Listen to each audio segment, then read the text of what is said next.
ভারতের পানি খেয়ে যারা এই দেশে আল্লাহু আকবার ধ্বনি যারা বন্ধ করতে চেয়েছিল, আজকে সেই মহান রব যারাই বন্ধ করতে চেয়েছিল, আজকে তাদের দেশে বাংলাদেশের দাবাল ছেলেরা সেই দেশের গ্যালারি থেকে আল্লাহু আকবার ধ্বনি আজকে সত্যতারে অর্থাৎ আল্লাহু আকবার ধ্বনি শুরু হয়ে গেছে। আউযু বিল্লাহি মিনাশ শাইতানির রাজীম। বিসমিল্লাহির রহমানির রহিম। ইন্নাল্লাহা ওয়া মালাইকাতাহু ইউসাল্লুনা আলান নবী ইয়া আইয়ুহাল্লাযীনা আমানু সাল্লু আলাইহি ওয়া সাল্লিমু তাসলিমা। সকলে জবান ছেড়ে আমরা দুরূদ ইব্রাহিম পাঠ করি। আল্লাহুম্মা সাল্লি আলা মুহাম্মাদিন ওয়া আলা আলি মুহাম্মাদ কামা সাল্লাইতা আলা ইব্রাহিম ওয়া আলা আলি ইব্রাহিম ইন্নাকা হামিদুম মাজিদ। আল্লাহুম্মা বারিক আলা মুহাম্মাদিন ওয়া আলা আলি মুহাম্মাদ كما باركت على إبراهيم وعلى آل إبراهيم إنك حميد مجيد.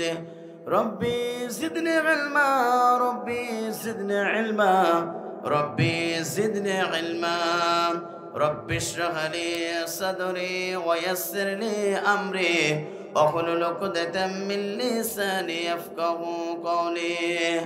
ربي زدني علما ربي زدني علما ربي زدني علما ربي اشرح لي صدري ويسر لي أمري واحلل عقدة من لساني يفقهوا قولي. আজকে মরলে কালকে দুই দিন, পরের দিন কেউ চিনবে না। যাদের জন্যে করলা কামাই মরলে তারা চিনবে না। থাকিতে সময় আমল করো ইবান করো খাটি, তোমার আমার শেষ ঠিকানা 3.5 হাত মাটি। আজকে মরলে কালকে দুই দিন, পরের দিন কেউ চিনবে না। যাদের জন্যে করলা কামাই মরলে তারা চিনবে না। থাকতে সময় আমল করো ঈমান করো খাঁটি, শেষ ঠিকানা তোমার আমার 3.5 হাত মাটি। আজকে মরলে কালকে দুই দিন, পরের দিন কেউ চিনবে না। যাদের জন্যে করলা কামাই মরলে তারা চিনবে না। কত কষ্ট করে তুমি করলা সাদের বাড়ি, সেই বাড়িতে ঠাই হবে না, ছাড়তে হবে বাড়ি। কত কষ্ট করে তুমি করলা সাদের বাড়ি, সেই বাড়িতে ঠাই হবে না, ছাড়তে হবে বাড়ি। মোহমায়ার টানে তুমি রবের বিধান ভুলো না, মোহমায়ার টানে তুমি রবের বিধান ভুলো না। পাপ পুণ্যের হিসাব নেবেন একদিন মালিক রব্বানা। আজকে মরলে কালকে দুই দিন, পরের দিন কেউ চিনবে না, যাদের জন্য করলা কামাই মরলে তারা চিনবে না। আধার ঘরে থাকবে পড়ে সাইরা তুমি সব, কেউ রবে না সঙ্গে তোমার, থাকবেন সেদিন রব। কথা বলুন ঠিক না বেরে? আধার ঘরে থাকবে পড়ে সাইরা তুমি সব, কেউ রবে না সঙ্গে তোমার, থাকবেন রে দিন রব।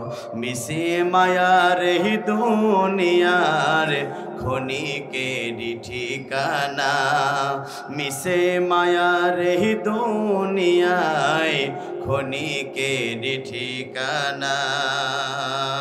ধনী গরিব ভেদাভেদ মাটি হলো ঠিকানা।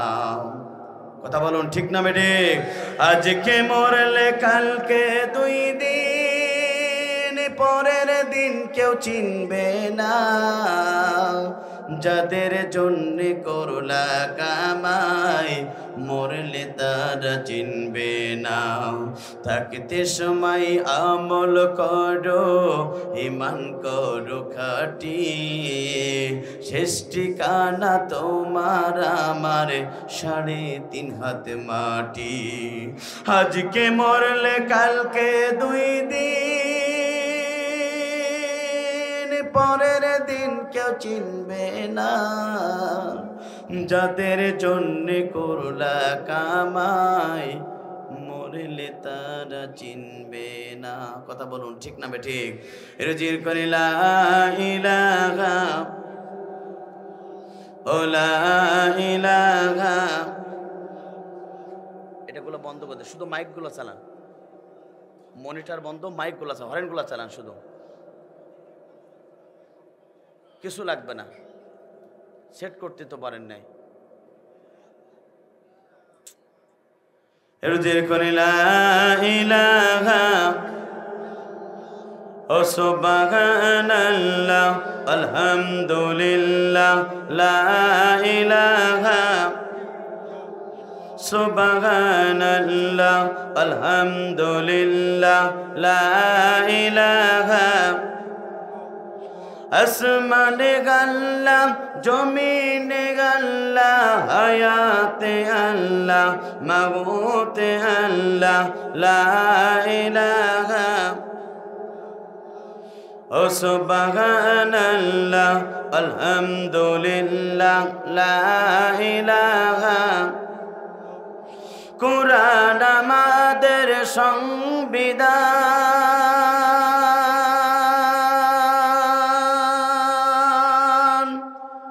ওরাও সবাই তার বিজয় নিশান। কথা বলুন ঠিক না বেঠে? আপনার আমার সংবিধানের নাম কি? কারা কারা মুসলমান? 2 হাত তুলে একটু আল্লাহকে দেখান। আমরা জাতিতে মুসলমান, আমাদের জীবন গ্রন্থ নামাজ আল্লাহর কোরআন, আমাদের অবস্থা আল্লাহ, আমাদের নেতা হচ্ছে জনাবে মুহাম্মদ রাসূলুল্লাহ সাল্লাল্লাহু আলাইহি ওয়াসাল্লাম। আর মুসলমানদের জীবন গ্রন্থ নামাজ আল্লাহর কোরআন। কথা বলুন ঠিক না বেঠে? কিছুদিন আগে আমরা দেখতে পেরেছিলাম ফ্রান্সের সরকারের প্রধানমন্ত্রী ম্যাক্রো বিশ্বনবীকে নিয়ে কটূক্তি করেছিল। বাংলাদেশের তৌহিদি জনতারা টেকনাফ থেকে তেতুলিয়া, রূপসা থেকে পাথুরিয়া, সুন্দরবন থেকে বান্দরবন, প্রত্যেক ট্যাংসির মুসলমানেরা মাথায় কাপড়ের কাপড় বেঁধে গোটা পৃথিবীতে বিশ্বনবীর পক্ষে স্লোগান দিয়েছিল, আমরা সেই নবীর উম্মত। কথা বলুন ঠিক না বেঠে? এখানে শেষ না পেরে বন্ধুরা, আপনারা বড় বিশ্বনবী আখিরি জামানার নবী, যে নবীর চেহারা দেখলে পারে এতিম সন্তানগুলো পিতা হারানোর বেদনা ভরে যেত, যে নবীর চেহারা দেখলে পারে অর্থাৎ ক্ষুধার্ত সাহাবীগণ ক্ষুধা নিবারণ হয়ে যেত, যে নবী একবার হ্যাঁ বললে হারানো হয়ে যেত, না বললে না হয়ে যেত, যে নবীর চেহারা দেখলে পারে বিধবার তাদের স্বামী হারানোর বেদনা ভরে যেত।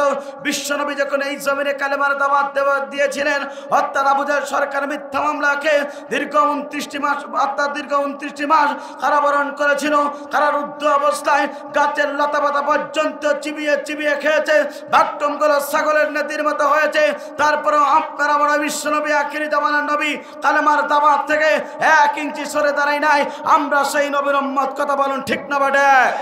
এখানে শেষ না পেরে বন্ধুরা, আপনার আমার বিশ্বনবী আখির জামানার নবী, যে নবী এই দুনিয়াতে কালেমার দাওয়াত দেওয়ার কারণে ওই টাইপের দুষ্ট যুবকেরা রসুলকে টার্গেট করে বৃষ্টির মতন পাথর মেরেছিল, পাথরাঘাত প্রাপ্ত হয়ে হত্যা রসুলের সমস্ত শরীর থেকে হত্যা রক্ত প্রবাহিত হয়েছিল। বিশ্বনবী তাইফের ময়দানে 3টি বারে যেন অর্থাৎ বেহুশ হয়ে গিয়েছিল। তারপরে বিশ্বনবী কালেমার দাওয়াত থেকে 1 ইঞ্চি সরে দাঁড়াই নাই। আমরা সেই নবীর উম্মত, কথা বলুন ঠিক না বেটা? এখানে শেষ না পেরে বন্ধুরা, আপনার আমাদের বিশ্বনবী আখির জামানার নবী এই জমিনে কালেমার দাওয়াত দেওয়ার কারণে উহুদের ময়দানে তান্দার মামুরে শহীদ করতে হয়েছিল। এই জমিনে কালেমার দাওয়াত দেওয়ার কারণে আল্লাহ রাসূলের মাথার হেলমেট পড়েছিল। এই জমিনে কালেমার দাওয়াত দেওয়ার কারণে মাতৃভূমি ছেড়েছিল, পিতৃভূমি ছেড়েছিল, জুলুম নির্যাতনের শিকার হয়েছিল।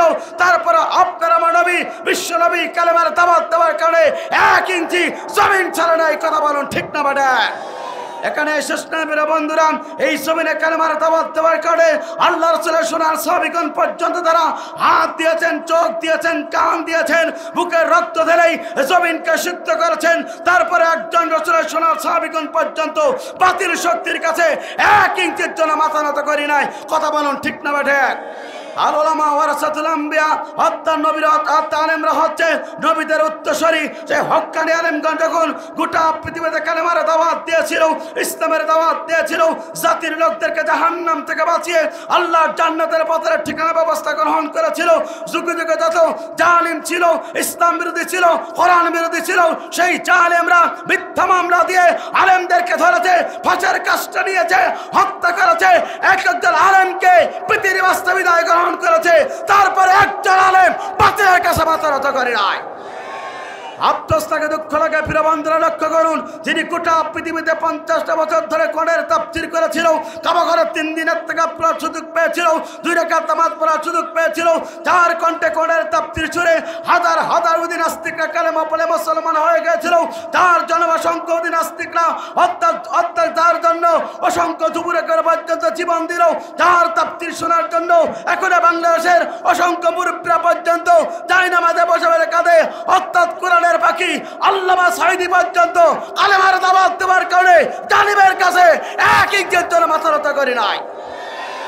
সুতরাং সে বিশ্বনবীর মতন করে দিয়ে আপনার আমার রক্ত দেওয়া লাগে, সে বিশ্বনবীর প্রিয় সোনার সাবিদের মতন করে যদি হাত দেওয়া লাগে, কান দেওয়া লাগে, বাংলাদেশে আলেমদের মতন করে যদি মিথ্যা মামলা খাওয়া লাগে, কোরআনের বাক্যে আল্লামা সাঈদীর মতন করে যদি জীবন দিতে হয়, রক্ত দিতে হয়, আপনার আমাকে যদি ফাঁসির মঞ্চে দেওয়া লাগে, আগামীর বাংলাদেশ, কোরআনের বাংলাদেশ, আগামীর পৃথিবী, ইসলামের পৃথিবী।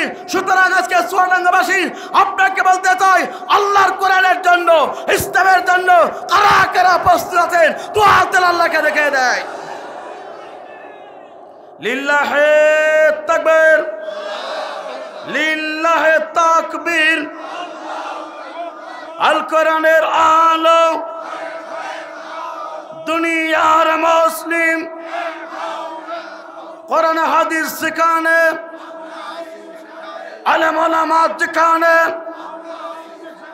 তাফসীর মাহফিল শিখানে। লিল্লাহে তাকবীর। কোরআন আমাদের সংবিধান, ওরাও সবাই তার বিজয় নিশান। নেতা আমাদের রাসূলুল্লাহ, লা ইলাহা লা ইলাহা লা ইলাহা ইল্লাল্লাহু মুহাম্মাদুর রাসূলুল্লাহ সাল্লাল্লাহু আলাইহি ওয়াসাল্লাম। আলহামদুলিল্লাহ, বাংলাদেশের দক্ষিণ পশ্চিমাঞ্চলের বাংলাদেশের ঐতিহ্যবাহী জেলা, ইসলামী আন্দোলন এক উর্বর পটভূমি, চুয়াডাঙ্গা জেলার সরোজগঞ্জ এলাকার ঐতিহ্যবাহী বালিয়াকান্দি হজরত আবু বকর সিদ্দিক রাদিয়াল্লাহু তাআলা আনহু হাফেজিয়া মাদ্রাসা ও এতিমখানা লিল্লাহ বোর্ডিংয়ের উদ্যোগে আয়োজিত আজকের এই ৪র্থ বার্ষিক তাফসীরুল কোরআন মাহফিলের মজ্জাজ মুহতারাম সাহেবে সদর সম্মানিত সভাপতি জনাব মোহাম্মদ আতিউর রহমান সর্দার, মতিউর রহমান সর্দার, আতানুল্লাহ ফি হায়াতে আমরা দোয়া করি আল্লাহ পাক তার গোলামকে ইসলামের জন্য কোরআনের জন্য কবুল করুক। চিৎকার করে বলুন আল্লাহুম্মা আমিন। আজকের এই তাফসীর কোরআন মাহফিলের সম্মানিত প্রধান অতিথি, জননন্দিত জননেতা, বাংলাদেশ জাতীয়তাবাদী দল বিএনপির ৭ নম্বর পদ্মাবিলা ইউনিয়নের শাখার সম্মানিত সভাপতি জনাব মোহাম্মদ গোলাম সরোয়ার জদ্দার হিমু আতনুল্লাহ ফি হায়াতে আমরা দোয়া করি সম্মানিত প্রধান অতিথিকে ইসলামের জন্য কোরআনের জন্য কবুল করুক। চিৎকার করে বলুন আল্লাহুম্মা আমিন। আজকের এই তাফসীর কোরআন মাহফিলের সম্মানিত আমন্ত্রিত অতিথিবৃন্দ, আলোচনা করে আপনাদেরকে ধন্য করেছেন এই জনপদের কৃতি সন্তান, আমার অত্যন্ত শ্রদ্ধেয় ব্যক্তিত্ব, বাংলাদেশ মাজলিসুল মুফাসসিরিন পরিষদ মেহেরপুর জেলা শাখার সম্মানিত সভাপতি, বিষ্ট কোরআনের গবেষক, বয়বিরুদ্ধ জ্ঞানবিরুদ্ধ আলেমেদিন মাওলানা নুরি ইব্রাহিম মেহেরপুর আতনুল্লাহ ফি হায়াতে আমরা দোয়া করি আল্লাহ পাক তোর গোলামকে ইসলামের জন্য কোরআনের জন্য কবুল করুক। চিৎকার করে বলুন আল্লাহুম্মা আমিন। স্টেজ বস্ত হযরত উলামায়ে কেরাম, বিষ্ট ব্যক্তিবর্গ, সামনে বস্ত মুরব্বী কেরাম, যুবক ভাইরা, ছোট্ট ছোট বাচ্চারা, পর্দার লম্বা শিক্ষিত মা ও বোনেরা, জাতির বিবেক সাংবাদিকবৃন্দ, বাংলাদেশ সরকারের প্রশাসনের ইন্টেলিজেন্স ব্রাঞ্চের সদস্যবৃন্দ, সকলকে জানাচ্ছি হৃদয় নিংড়ানো আন্তরিক সালাম। আসসালামু আলাইকুম ওয়া রাহমাতুল্লাহি ওয়া বারাকাতুহু। সে মহান রবের দরবারে দিল খোলা শুকর আদায় করি, যিনি আপনাকে আমাকে রাতের ঘুমকে হারাম করে মহাগ্রন্থ আল কোরআনুল কারীমে আলোচনা শোনার জন্য যেমনই করুণা করে, দয়া করে, মায়া করে পৃথিবীর সবচেয়ে দামি স্থান, দামি জায়গা, দামি মজলিস, যেখানে বসলে মহান রব বান্দার প্রতি খুশি হয়ে যায়, যেখানে বসলে বান্দা সবচেয়ে আল্লাহর নিকটতম হয়ে যায়, যেখানে বসলে বান্দা আল্লাহর সবচেয়ে আহাল হিসাবে গণ্য হয়, যেখানে বসলে আল্লাহ রাব্বুল আমিন বান্দার প্রতি রহমত নাজিল করেন, যেখানে বসলে সময়টুকু আল্লাহ রাব্বুল আমিন আপনার আমার কাছ থেকে নেবেন না, সেই দামি জায়গা, পৃথিবীর সবচেয়ে দামি স্থানে বসার সুযোগ দান করেছে। যেমনই হাজার হাজার মানুষের ভিড় থেকে বাছাইকৃত করে যেমনই আপনাকে আমাকে কবুল করেছেন, সে মহান রবের দরবারে দিল খোলা শুকর আদায় করি। চিৎকার করে বলেন আলহামদুলিল্লাহ। আর জোরে বলেন আলহামদুলিল্লাহ। রব্বানা লাকাল হামদ হামদান কাসীরান তয়্যিবান মুবারাকান ফীহি। প্রশংসা করলাম কার? আরও জোরে বলেন প্রশংসা করলাম কার? সুস্থ থাকলে বান্দা প্রশংসা করবে কার? অসুস্থ থাকলে বান্দা প্রশংসা করবে কার? জেলের ভিতরে থাকলে বান্দা প্রশংসা করবে কার? সব সময় বান্দা আল্লাহর প্রশংসা করার দরকার আছে না নাই? দুরুদ এবং সালাম যাপন করে বিশ্ব মানবতার একমাত্র দিশারি, বিশ্ববাণীবিদ আপনার আমার নবী নবীদের সর্দার, যে নবী গোটা পৃথিবীতে মানুষের তৈরি করা আইনের গোলামি না করে কেবলমাত্র শুধুমাত্র একমাত্র এই কালেমার দাওয়াত দেওয়ার কারণে নির্যাতিত হয়েছে, নিষ্পায়িত হয়েছে, নিগৃহীত হয়েছেন, যে নবী এই কালেমার দাওয়াত দেওয়ার কারণে মিথ্যা মামলা খেয়েছেন, এই কালেমার দাওয়াত দেওয়ার কারণে ওই তাইফের দুষ্ট যুবকেরা পর্যন্ত রসুলকে টার্গেট করে বৃষ্টির মতন পাথর মেরেছিল। সেই পাথর আঘাতপ্রাপ্ত হয়ে আপনার আমার নবী, বিশ্ব নবী, আখেরি জামানার নবী, যে নবীর প্রতি আল্লাহ রাব্বুল আমিন নিজেই দরুদ প্রেরণ করেন, যে নবীকে আল্লাহ রাব্বুল আমিন হাবিবুল্লাহ বলেছেন, কিয়ামতের ময়দান কঠিন মুসিবতের দিন, যেদিন সূর্যগুলো মাথার উপরে চলে আসবে, জমিনগুলো তামা হয়ে যাবে, গুনাহগার ব্যক্তির জিহ্বাগুলো যখন নাবিস্তক জ্বলে যাবে, যেদিন কাঁদতে কাঁদতে চোখের পানি ফুরিয়ে যাবে, চক্ষু দিয়ে রক্ত পরিবাহিত হবে, যেদিন সন্তান পিতার পরিচয় দেবে না, পিতাও সন্তানের পরিচয় দেবে না, যেদিন কেউ কারোর জন্য পরিচয় দিতে চাইবে না, ওই দিন আপনার আমার নবী, বিশ্ব নবী, আখিরি জামানার নবী হাউজে কাউসারের পানের পেয়ারা নিয়ে আপনার আমার জন্য অপেক্ষমান থাকবে। কথা বলুন ঠিক না বেঠিক? আজকের এই তাফসীর মাহফিল থেকে সে নবীর প্রতি দুরূদ আর সালাম সাহেব আলী সাল্লাল্লাহু আলাইহি সাল্লাম মাগফিরাত কামনা করি সেসব ভাইদের জন্য যাদের জীবনটা ইসলামের জন্য দিয়েছেন, কোরআনের জন্য দিয়ে গোটা পৃথিবীতে যাদের নামগুলো স্বর্ণাক্ষরে লেখা হয়েছে, জান্নাতের সর্বস্থানে তাদের মর্যাদা দান করুক। চিৎকার করে বলুন আল্লাহুম্মা আমিন। প্রিয় উপস্থিতি, আমরা সকলেই কোরআনের ময়দানে এসে বেরে খুশি না বেজার? জোরে বলেন খুশি না বেজার? কারা কারা বেজার দুহাত তুলে আল্লাহকে দেখান। আমরা সকলে বেজার নাকি? জোরে বলেন বেজার? বেজার না? কারা কারা খুশি? এবার দুহাত তুলে আল্লাহকে দেখান। লিল্লাহে তাকবীর, লিল্লাহে তাকবীর। আল কোরআনের আলো দুনিয়ার মুসলিম, কোরআন হাদিস সেখানে, আলেম ওলামা যেখানে। হাত নামান। লিল্লাহে তাকবীর ধ্বনি শুনলে কি আপনাদের কি মন খারাপ হয়? এই জমিনে অনেকেই ছিল আল্লাহর নামের তাকবীর শুনলে অনেকে মন খারাপ হতো। কথা বলুন ঠিক না বেঠিক? অনেকে মন খারাপ করতো। এই স্লোগানের ভিতর অনেকে জঙ্গি জঙ্গি ভাব পাইতো। কথা বলেন না কেন? অনেকেই নামের ভিতরে জঙ্গি জঙ্গি গন্ধ পাইতো, ভাব পাইতো। কথা বলুন ঠিক না বেঠিক? কিন্তু দুনিয়ার কোনো স্লোগান নয়। এই স্লোগানটা যিনি দিয়েছেন তিনি কে? রব্বাকা ফাকাব্বির। এই জমিনের মালিককে? লিল্লাহি মা ফিস সামাওয়াতি ওয়াল আরদ। আসমান এবং জমিনের একচ্ছত্র ক্ষমতার মালিক আল্লাহ। সেই মহান রব কোরআনুল কারীমের ভিতরে ঘোষণা করছেন, বান্দা এই জমিনে তাকবীর হবে আল্লাহর নামে। কথা বলুন ঠিক না বেঠিক? মুসলমান তাকবীর দিতে হবে কার নামে? জোরে বলেন কার নামে? মুসলমানের তাকবীর হবে এই কারণে, কারণ একজন মুসলমানের সন্তান যখন এই জমিনে ভূমিষ্ঠ হয়, জন্মের পরপরই তার ডান কাঁধে আজান পরিচালিত হয়। কথা বলুন ঠিক না বেঠিক? এরপর শুধু এখানেই শেষ নয়, তার একবার জন্মের শুরুতেই তার কানের ভিতর আল্লাহু আকবার ধ্বনি ঢোকানো হয়। শেষ যখন তাকে দাফন করানো হয়, সেই সময় পর্যন্ত আল্লাহু আকবারের ধ্বনি আসে না নাই? জোরে বলেন আসে না নাই? আমার বন্ধুরা, এই জন্য একজন মুসলমানের জীবনের সবচেয়ে বড় স্লোগান আল্লাহু আকবার। কথা বলুন ঠিক না বেঠিক? আমার বন্ধুরা, এই স্লোগান যারা সহ্য করতে পারতো না, জমিন থেকে তাদেরকে লাঞ্ছিত করে অপমানিত করে নিজের দেশ থেকে দাদার দেশে পাঠিয়ে দিয়েছেন তিনি কে? জোরে বলেন তিনি কে? সে আল্লাহ পাক আছে না নাই? এই জমিনে যারা ইসলামের বিরোধিতা হবে, কোরআনের বিরোধিতা হবে, আলেমের বিরোধিতা যারা করবে, এই জমিনে তাদেরকে লাঞ্ছিত করবেন তিনি কে? সে আল্লাহ পাক আছে না নাই?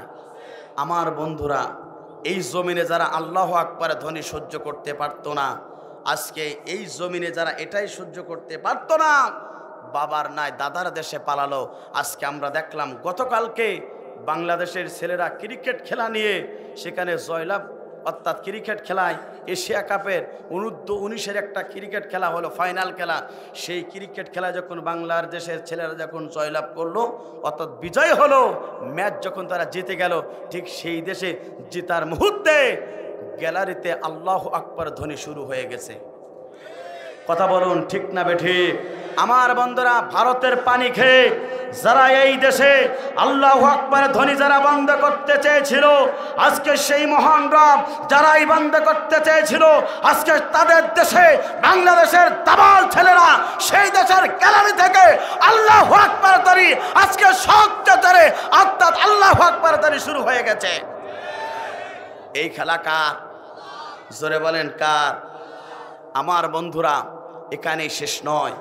কোরআনের পাখি আল্লামা সাঈদী বলেছিল, যারা এই বাংলাদেশকে নিয়ে যারা ষড়যন্ত্রে লিপ্ত হবে, তাদের মানচিত্র গোটা পৃথিবীর মাঝ থেকে বিদায় গ্রহণ করবে। কথা বলুন ঠিক না বেঠিক?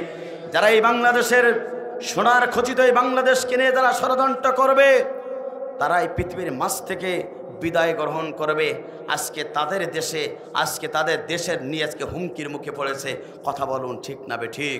আমার বন্ধুরা, এই জমিনে ইসলাম প্রেমিক, কোরআন প্রেমিক ব্যক্তিগুলোকে দীর্ঘ 16টি বছর ধরে জুলুম নির্যাতন করেছিল স্বৈরাচার লেডি শেখ হাসিনা।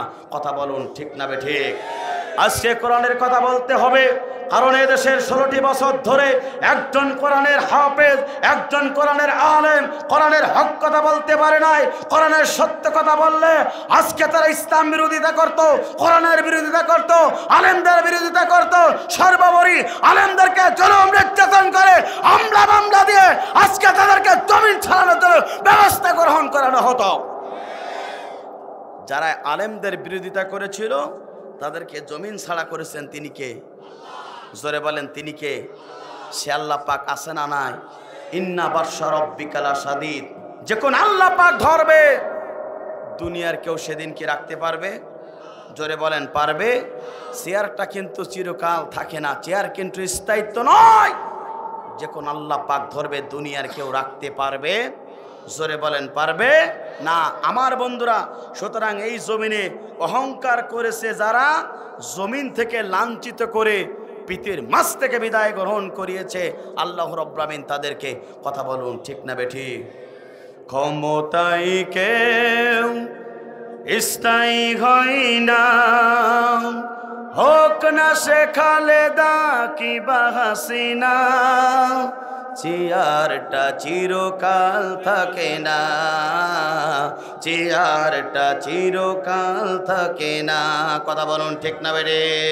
ক্ষমতায় কেউ স্থায়ী হয় না, হোক না সে খালেদা কিবা হাসিনা, চেয়ারটা চিরকাল রয় না, চেয়ারটা চিরকাল রয় না। মুজিবুর বেশি দিন থাকিনি, জিয়াউর বেশি দিন রাখিনি। কথা বলুন ঠিক না বেড়ে? মুজিবুর বেশি দিন থাকিনি, জিয়াউরকে তো রাখিনি। এরশাদে চলে গেল পৃথিবী ছেড়ে, এরশাদে চলে গেল পৃথিবী ছেড়ে, কেউ আজ তার কথা কয় না। কথা বলুন ঠিক না বেটে? ক্ষমতায় কেউ স্থায়ী হয় না, হোক না সে খালেদা কিবা হাসিনা, চেয়ারটা চিরকাল রয় না, চেয়ারটা চিরকাল রয় না। হাসিনা ক্ষমতা ধরে রাখতে আয়না ঘর বানিয়েছিল।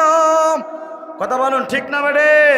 হাসিনা ক্ষমতা ধরে রাখতে আয়না ঘর বানিয়েছিল, জনগণের আশানালে দাদার দেশে পালিয়ে গেল। ডিবি হারুনের পাশে আজ, ডিবি হারুনের পাশে আজ পরিমণিদের দেখা যায় না। কথা বলুন ঠিক না বেটি?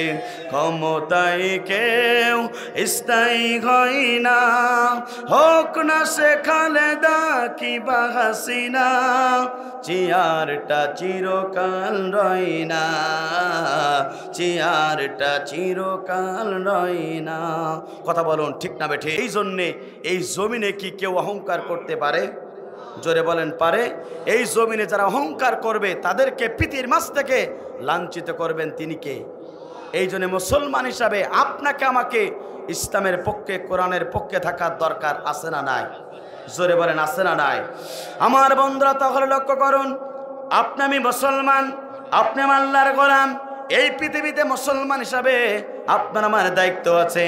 আপনি আমি আল্লাহর প্রিয় গোলাম, আল্লাহর নৈকট্য হাসিল করতে চাই, আপনি আমি আল্লাহর প্রিয় গোলাম হতে চাই। আপনি আমি মুসলমান হিসাবে আপনার জীবনের লক্ষ্য থাকার দরকার আছে না নাই? আপনি আমি যদি আল্লাহর প্রিয় গোলাম হতে চাই, আপনি আমি যদি আল্লাহর নৈকট্য হাসিল করতে চাই, আপনি আমি আল্লাহর যদি সবচেয়ে প্রিয় জান্নাতের যদি মেহমান হতে চাই, আপনার আমারকে এই পৃথিবীতে কিছু কাজ করা লাগবে। এই কাজ যদি মুসলমান আপনি আমি করতে পারেন, মৃত্যুর পর আল্লাহ রাব্বুল আমিন আপনার আমার জন্য সবচেয়ে জান্নাতের মেহমান করবেন। একবার জোরে জোরে বলুন আল্লাহু আকবার। সেই মহান রব বলছেন, বান্দা শুনে রাখো, হাজার হাজার মানুষের ভিড় থেকে বাছাইকৃত করে সে মহান রব এই কোরআনের ময়দানে আপনাকে আমাকে বসার সুযোগ দান করেছেন। সেই মহান রব কোরআনুল কারীমের ভিতরে ঘোষণা করলেন, বান্দা শুনে রাখো, যারা আজকে এই তাফসীর মাহফিল আসলার কোরআনের মঞ্চে কোরআনের ময়দানে বসে গেল, যারা কোরআনের ময়দানে আসলার কোরআন শোনার জন্য বসে গেল, এই মানুষের জীবনে সবচেয়ে দুইটা লাভ আছে। একবার জোরে জোরে বলুন আল্লাহু আকবার। যারা কোরআনের ময়দানে বসে গেল, আল্লাহ রাব্বুল আমিন জানিয়ে দিচ্ছেন তাদের জীবনে সবচেয়ে দুইটা বড় লাভ আছে। তার এক নম্বর বড় লাভ হলো, যারা হাজার হাজার মানুষের ভিড় থেকে বাছাইকৃত করে এই কোরআনের ময়দানে আসলে কোরআন শোনার জন্য বসে গেল, এক নম্বর লাভ হলো যতটুকু ঈমান নিয়ে তারা কোরআনের ময়দানে বসে গেল কোরআন শোনার জন্য, কোরআনের আলোচনা শোনার কারণে আস্তে আস্তে করে তাদের ঈমানটা বৃদ্ধি পেয়ে যাবে। একবার জোরে জোরে বলুন আল্লাহু আকবার। এটা আমার কথা না, মহাগ্রন্থ আল কোরআনুল কারীমের কথা। আল্লাহ পাক বলেন, ইন্নামাল মুমিনুনা আল্লাযীনা ইযা যুকিরাল্লাহু ওয়াজিলাত কুলুবুহুম ওয়া ইযা তুলিয়াত আলাইহিম আয়াতুহু যাদাতুহুম ঈমানাও ওয়া আলা রাব্বিহিম ইয়াতাওয়াক্কালুন। আল্লাহ পাক বলেন হাজার হাজার মানুষের ভিড় থেকে বাছাই খেতে করে যে বান্দা এবং বান্দিগুলো কোরআনের তাফসীর মাহফিলে কোরআন শোনার জন্য বসে গেল, যতটুকু ঈমান নিয়ে তারা কোরআনের ময়দানে বসে গেল কোরআন শোনার জন্য, এই কোরআনের আলোচনা শুনলে, কোরআনের জন্য সময় দিলে, কোরআন আলোচনা শুনলে, যতটুকু ঈমান নিয়ে বসে গেল কোরআন শোনার কারণে আস্তে আস্তে করে ঈমানদারদের ঈমান বেড়ে যাবে। আল্লাহু আকবার। কথাকার কোরআনের মঞ্চে বসলে কোরআন শুনলে ঈমান বেড়ে যায়, কিন্তু আফসোস লাগে, দুঃখ লাগে আমার বন্ধুরা লক্ষ্য করুন, দীর্ঘ 16টি বছর ধরে অসংখ্য মুসলমানের সন্তানেরা এই কোরআনের আলোচনা শুনেছিল, কিন্তু ঈমান বাড়ি নাই। আবু জেলের বাচ্চার মতন করে তাদের শয়তানি বেড়েছিল সমাজে। কথা বলুন ঠিক না বেঠিক? অসংখ্য মুসলমানের সন্তান তারা মুসলমান পরিচয় দিয়েছিল, কোরআনের আলোচনা শোনার পরে ঈমান বাড়ি নাই, শয়তানি বেড়েছিল। এমন মুসলমান সমাজে ছিল কিনা? জোরে বলেন ছিল কিনা? কিন্তু আল্লাহ পাক বলেন যারা মুমিন হবে, যারা মুত্তাকি হবে, যারা আল্লাহর প্রিয় গোলাম হবে, তাদের 1 নম্বর উপকার হবে কোরআনের ময়দানে আসলে ঈমানটা বেড়ে যাবে। 2 নম্বর উপকার হলো আমার বন্ধুরা লক্ষ্য করুন, ওই মুমিন ব্যক্তিরা যখন ঈমানের অর্থাৎ কোরআনের ময়দানে বসে যাবে আমার বন্ধুরা, ওই ঈমানদারেরা দুনিয়ার কোনো জালেম স্বৈরাচারের কাছে মাথা নত করবে না, দুনিয়ার কোনো ইসলাম বিরোধী কোরআন বিরোধী অর্থাৎ বিরোধী যারা আছে তাদের কাছে মাথা নত করবে না, তাদের মাথা নত হবে আল্লাহর কাছে এবং তারা ভরসা করবে আল্লাহর প্রতি। একবার জোরে জোরে বলুন আল্লাহু আকবার। মুমিন যারা হবে, মুত্তাকি যারা হবে, তারা ভরসা করবে আল্লাহর কাছে। যার কারণে 2024 সালে বৈষম্যবাদী ছাত্র আন্দোলনের ছাত্র ভাইরা তারা বলেছিল আমরা জালেম সাহেবের কাছে মাথা নত করব না, জীবনের মালিক আল্লাহ, হায়াতের মালিক আল্লাহ, এই জমিনের মালিক আল্লাহ, জমিনে আল্লাহর প্রতি ভরসা করব, বিজয় দেবার মালিক আল্লাহ। ওই ছাত্র আন্দোলন ভাইরা যখন জমিনে আল্লাহর প্রতি ভরসা করেছিল, ওই ছাত্র ভাইদেরকে আল্লাহ রাব্বুল আলামিন সাহায্য করলো এবং বিজয় দিল। কথা বলুন ঠিক না বেঠে? সে আল্লাহ পাক আছে না নাই? জোরে বলেন আছে না নাই? আমার বন্ধুরা, এই জন্য মুমিন যারা হবে, মুত্তাকি যারা হবে, এই জমিনে যারা আল্লাহর প্রিয় গোলাম হবে, তারা ভরসা করবে কার প্রতি? জোরে বলেন কার প্রতি? তাহলে আমাদের জীবনে সবচেয়ে ভরসা হওয়া দরকার আল্লাহর প্রতি। কথা বলুন ঠিক না বেঠিক? কিন্তু আফসোস দুঃখ এখানে এই মুসলমান আল্লাহর প্রতি ভরসা করে না। কথা বলুন ঠিক না বেঠিক? যদি এই মুসলমান আল্লাহর প্রতি ভরসা করত, এই মুসলমানদের হাতে ইসলামের বিজয় পতাকা আল্লাহ পাক তুলে দিতেন। কথা বলুন ঠিক না বেঠিক? এখন থেকে আপনাকে ভরসা করা লাগবে আল্লাহর প্রতি। যদি আপনার আমার আল্লাহর এই বিজয়টাকে নিয়ে আসতে হয় পৃথিবীতে, আমার বন্ধুরা আল্লাহর প্রতি ভরসা হওয়ার দরকার আছে না নাই? গোটা পৃথিবীর ইহুদি নাস্তিকরা আজকে ঐক্যবদ্ধ হয়ে গোটা পৃথিবীর মুসলমানদেরকে নিধন করার জন্য ষড়যন্ত্র লিপ্ত হয়েছে। তারই আলোকে ধারাবাহিক আলোকে আপনারা দেখেছেন ভারত সরকার এই বাংলাদেশের আজকের দিকে তারা কুনজর লাগিয়েছে, কুনজর দিয়ে দৃষ্টি দিচ্ছে। কথা বলুন ঠিক না বেঠিক? আমার বন্ধুরা কিছুই করতে পারবে না। বাংলাদেশকে যিনি হেফাজত করবেন তিনি কে? কারণ এই দেশের প্রত্যেকটা ইঞ্চি জমিনে আছে আল্লাহর ঘর মসজিদ, এই দেশের প্রত্যেকটা ইঞ্চি জমিন জুড়ে আছে রসুলের ঘর মাদ্রাসা, এই দেশের প্রত্যেকটা ইঞ্চি জড়িয়ে আছে শহীদদের রক্ত। কথা বলুন ঠিক না বেঠিক? রসুল বলেছিলেন 1400 বছর আগে শেষ জামানা একটা যুদ্ধ হবে, 2টা যুদ্ধ হবে, ওই যুদ্ধে যারা অংশগ্রহণ করতে পারবে রসুল বলেছেন বিনা হিসাবে আমি রব্বুল আলামিন বলছি তাদেরকে জান্নাতে প্রবেশ করাবো। চিৎকার করে বলেন আল্লাহু আকবার। রসুল বলেছিলেন ভবিষ্যৎবাণী শেষ জামানা 2টা যুদ্ধ হবে, ওই যুদ্ধে যারা অংশগ্রহণ করবে আল্লাহ রসুল বলেছিলেন তাদেরকে আল্লাহ রব্বুল আলামিন বিনা হিসাবে জান্নাতে প্রবেশ করাবেন। ও চুয়াডাঙ্গাবাসী, সরোজগঞ্জবাসী আপনারা শুনে রাখুন, সেই যুদ্ধের প্রথম যুদ্ধ হচ্ছে ইমাম মাহদী আলাইহিস সালাতু ওয়াস সালাম আসবে আমার বন্ধুরা, এরপরে দাজ্জাল আসবে। দাজ্জালের বিরুদ্ধে ইমাম মাহদী আলাইহিস সালাতু ওয়াস সালামের পক্ষে, ঈসা আলাইহিস সালাতু ওয়াস সালামের পক্ষ থেকে যারা ইমাম মাহদী আলাইহিস সালাতু ওয়াস সালামের বিরুদ্ধে যারা এই অর্থাৎ দাজ্জালের বিরুদ্ধে যারা এই জমিনে যুদ্ধ হবে, ওই যুদ্ধে যারা অংশগ্রহণ করতে পারবে, ওই যুদ্ধে মুসলমানদের বিজয় হবে। ওই মুসলমানরা ওই যুদ্ধের ময়দানে থাকতে পারে, আমার বন্ধুরা ওই দলের লোকদেরকে বিদায় হিসাবে আল্লাহ রাব্বুল আলামিন জান্নাতে প্রবেশ করাবে। চিৎকার করে বলেন আল্লাহু আকবার। আরেকটি যুদ্ধ হবে, সেই যুদ্ধ নাম আছে গাজওয়াতুল হিন্দ। রাসূলের ভবিষ্যৎবাণী, হিন্দুস্তানের বিরুদ্ধে মুসলমানদের যুদ্ধ। এই যুদ্ধে মুসলমানদের আর হিন্দুস্তানদের বিরুদ্ধে যুদ্ধ হবে। এই যুদ্ধে মুসলমানদের অসংখ্য মুসলমান তারা দুনিয়ার মাঝ থেকে হত্যা হবে, দুনিয়ার মাঝ থেকে বিদায় গ্রহণ করবে, কিন্তু শেষ পর্যন্ত মুসলমানদের বিজয় আল্লাহ রাব্বুল আমিন দান করবে। চিৎকার করে বলেন আল্লাহু আকবার। ওই যুদ্ধে যারা অংশগ্রহণ করবে, রসুল হাদিসের ভিতরে বলেছেন ওই যুদ্ধে যারা অংশগ্রহণ করবে বিনা হিসাবে আল্লাহ পাক তাদেরকে জান্নাতে প্রবেশ করাবে। চিৎকার করে বলুন আল্লাহু আকবার। সুতরাং সরোজগঞ্জের যুবকদেরকে বলতে চাই, গাজাওয়াতুল হিন্দ যে যুদ্ধের ময়দানে আপনারা আমার সকলে অংশগ্রহণ করার দরকার আছে না নাই? আমার বন্ধুরা, যুগে যুগে জালিম বিতাড়িত হয়েছে, যুগে যুগে যত জালিম ছিল তারা দুনিয়ার বাস্তে বিদায় গ্রহণ করেছে। আপনারা দেখেছেন, ইতিহাস প্রমাণ করে এই পৃথিবীতে স্বৈরাচার শাসক ছিল নুয়াদ্দাদ। এই পৃথিবীতে আমার বন্ধুরা ফিরাউন, আল্লাহ রাব্বুল আমিন তাকে চুপিয়ে চুপিয়ে মেরেছিল। দৃষ্টান্ত গোটা পৃথিবীতে আল্লাহ রাব্বুল আমিন রাখলেন। এই পৃথিবীতে নমরুদ ছিল, আল্লাহ রাব্বুল আমিন তাকে জুতা পিটাকে সাইজ করেছিল। এই পৃথিবীতে আবু জাহল উতবা ছিল, আল্লাহ পাক তাদেরকে দুনিয়ার বাস থেকে লাঞ্ছিত অবহেলিত করে পৃথিবীর বাস্তে বিদায় গ্রহণ করেছে। আজকে আমরা দেখলাম 16টি বছর ধরে তারা এদেশে ইসলামপন্থী, কোরআনপন্থী, এদেশের হকপন্থী ব্যক্তিগুলো তারা জুলুম নির্যাতন করেছিল। আল্লাহ রাব্বুল আমিন তাদেরকে সারি সালা দাদার বাড়ি পাঠিয়ে দিয়েছে। সে আল্লাহ পাক আসরা নাই। আপনারা দেখেছেন সিরিয়াতে, শাম দেশে 9টি বছর ধরে জুলুম নির্যাতন করেছিল আবুল বাশার আসাদ। আমার বন্ধুরা, সে আবুল বাশার কে জুলুম থেকে অবসান ঘটিয়ে বিজয় দান করেছেন শাম দেশকে, তিনি অর্থাৎ সিরিয়াকে। তিনি কে? মক্কা এবং মদিনার পরে সবচেয়ে দামি স্থান হচ্ছে শামস। শামসের একটা জায়গা আছে নদর। শেষ জামানায় নদরের একটা যদি মানুষ পাওয়া যায়, একটু মাটি পর্যন্ত পাওয়া যায়, তাহলে তাদের ইমানটা তরুতাজা হবে। চিৎকার করে বলেন আল্লাহু আকবার। আমার বন্ধুরা, সুতরাং কিয়ামতের আগ মুহূর্তে আমরা বসে আছি।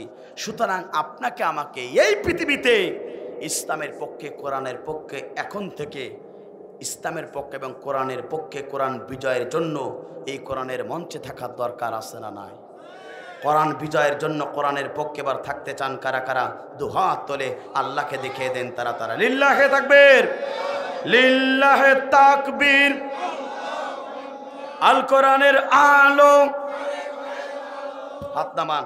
আমার বন্ধুরা, আমরা বিএনপি বুঝি না, জামাত ইসলাম বুঝি না, আমরা ঐক্যবদ্ধভাবে এই দেশে ইসলাম প্রতিষ্ঠার আন্দোলন করতে চাই। কথা বলুন ঠিক না বেঠিক?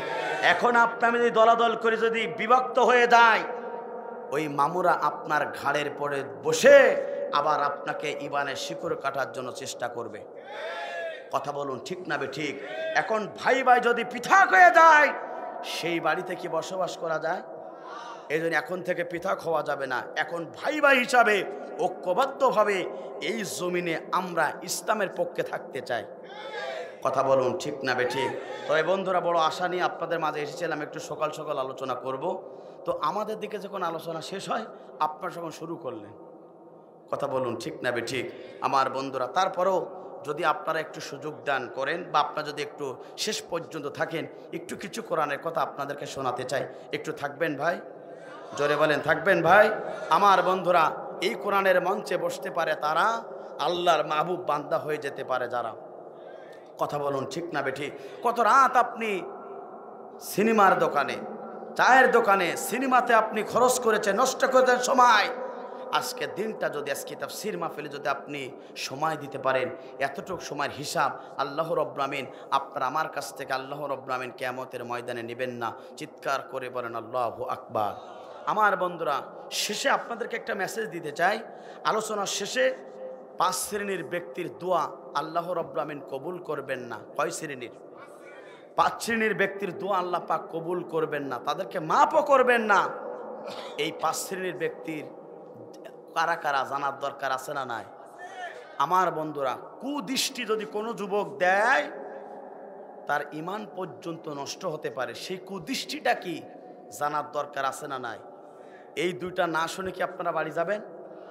5 শ্রেণীর মানুষের দোয়া কবুল করবেন না তিনি কে? জোরে বলেন কে? আর কুদৃষ্টি যদি যুবকেরা দেয় তাহলে আপনার ঈমান পর্যন্ত নষ্ট হয়ে যেতে পারে। এই দুইটা না শুনে আমরা কেউ বাড়ি যাব? জোরে বলেন যাব না। আজকে যে বিষয়ের উপর আলোচনা করতে চাই, আপনার আমার জীবনের লক্ষ্য কি জানার দরকার আছে না নাই?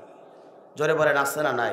আমার বন্ধুরা তাহলে লক্ষ্য করুন, আপনি আমি মুসলমান, আপনি আল্লাহর প্রিয় গোলাম, আপনি আল্লাহর জান্নাতে প্রবেশ করতে চান, আপনার জীবনের লক্ষ্য থাকা লাগবে এই পৃথিবীর মাঝ থেকে আপনি আমি বিদায় গ্রহণ করব, মৃত্যুবরণ করব। ওই কবরে আপনাকে আমাকে একা থাকতে হবে, ওই কবরে কেউ সাথী থাকবে না, ওই কবরে কেউ আপনারা থাকবে না, ওই কবরে আপনাকে একা একা থাকতে হবে। কিন্তু এই জীবনটা দেবার মালিক আল্লাহ, এই জীবনের মালিক আল্লাহ, হায়াতের মালিক আল্লাহ। এই জমিনে আল্লাহ রাব্বুল আমিন আপনাকে আমাকে প্রেরণ করেছে। এই জীবনে আখিরাত মুখী জীবন আপনাকে অবশ্যই গঠন করার দরকার। কথা বলুন ঠিক না বেঠি? সেই মহানরা বলছেন, বান্দা শুনে রাখো, একজন মানুষের জীবনের প্রথম নম্বর লক্ষ্য থাকে হওয়া উচিত জীবনে এই দুনিয়াতে দিন প্রতিষ্ঠার জন্য আন্দোলন করা দরকার। কথা বলুন ঠিক না বেঠিক? আপনার আমার নবী বিশ্বনবী আখেরি জামানার নবী, তিনি পর্যন্ত এই দুনিয়াতে অর্থাৎ দিন প্রতিষ্ঠার আন্দোলন করেছেন, সংগ্রাম করেছেন। আপনি আমি বিশ্বনবীর উম্মত হিসাবে এই জমিনে দিন প্রতিষ্ঠার জন্য আন্দোলন করা লাগবে। কথা বলুন ঠিক না বেঠিক? এটা আমার কথা না, আল্লাহর কোরআনুল কারীমের কথা। আল্লাহ পাক বলেন, হুয়াল্লাযী আরসালা রাসূলা বিল হুদা ওয়া দীনিল হক লিইয়ুযহিরাহু আলাদ-দীনি কুল্লিহি ওয়া লাহু কারিহাল মুশরিকুন। আল্লাহ পাক বলেন, তিনি তো সেই সত্তা যিনি তার রসুলকে এই পৃথিবীতে সত্য দিন ব্যবস্থা হিসাবে এই পৃথিবীতে রসুলকে প্রেরণ করলেন। আমার বন্ধুরা, সত্য জীবন ব্যবস্থা হিসাবে সেটা সত্য জীবন ব্যবস্থা হচ্ছে আল্লাহর কোরআন। এই কোরআন দিয়ে এই পৃথিবীতে রসুলকে প্রেরণ করলেন। এরকম এই জীবন ব্যবস্থা, সত্য জীবন ব্যবস্থা দাওয়াতি কাজ তুমি সমাজে করবে। এ যদি মুশরিকরা তোমার প্রতি অসন্তুষ্ট হয় তারপরেও তোমার কিছু যায় আসে না।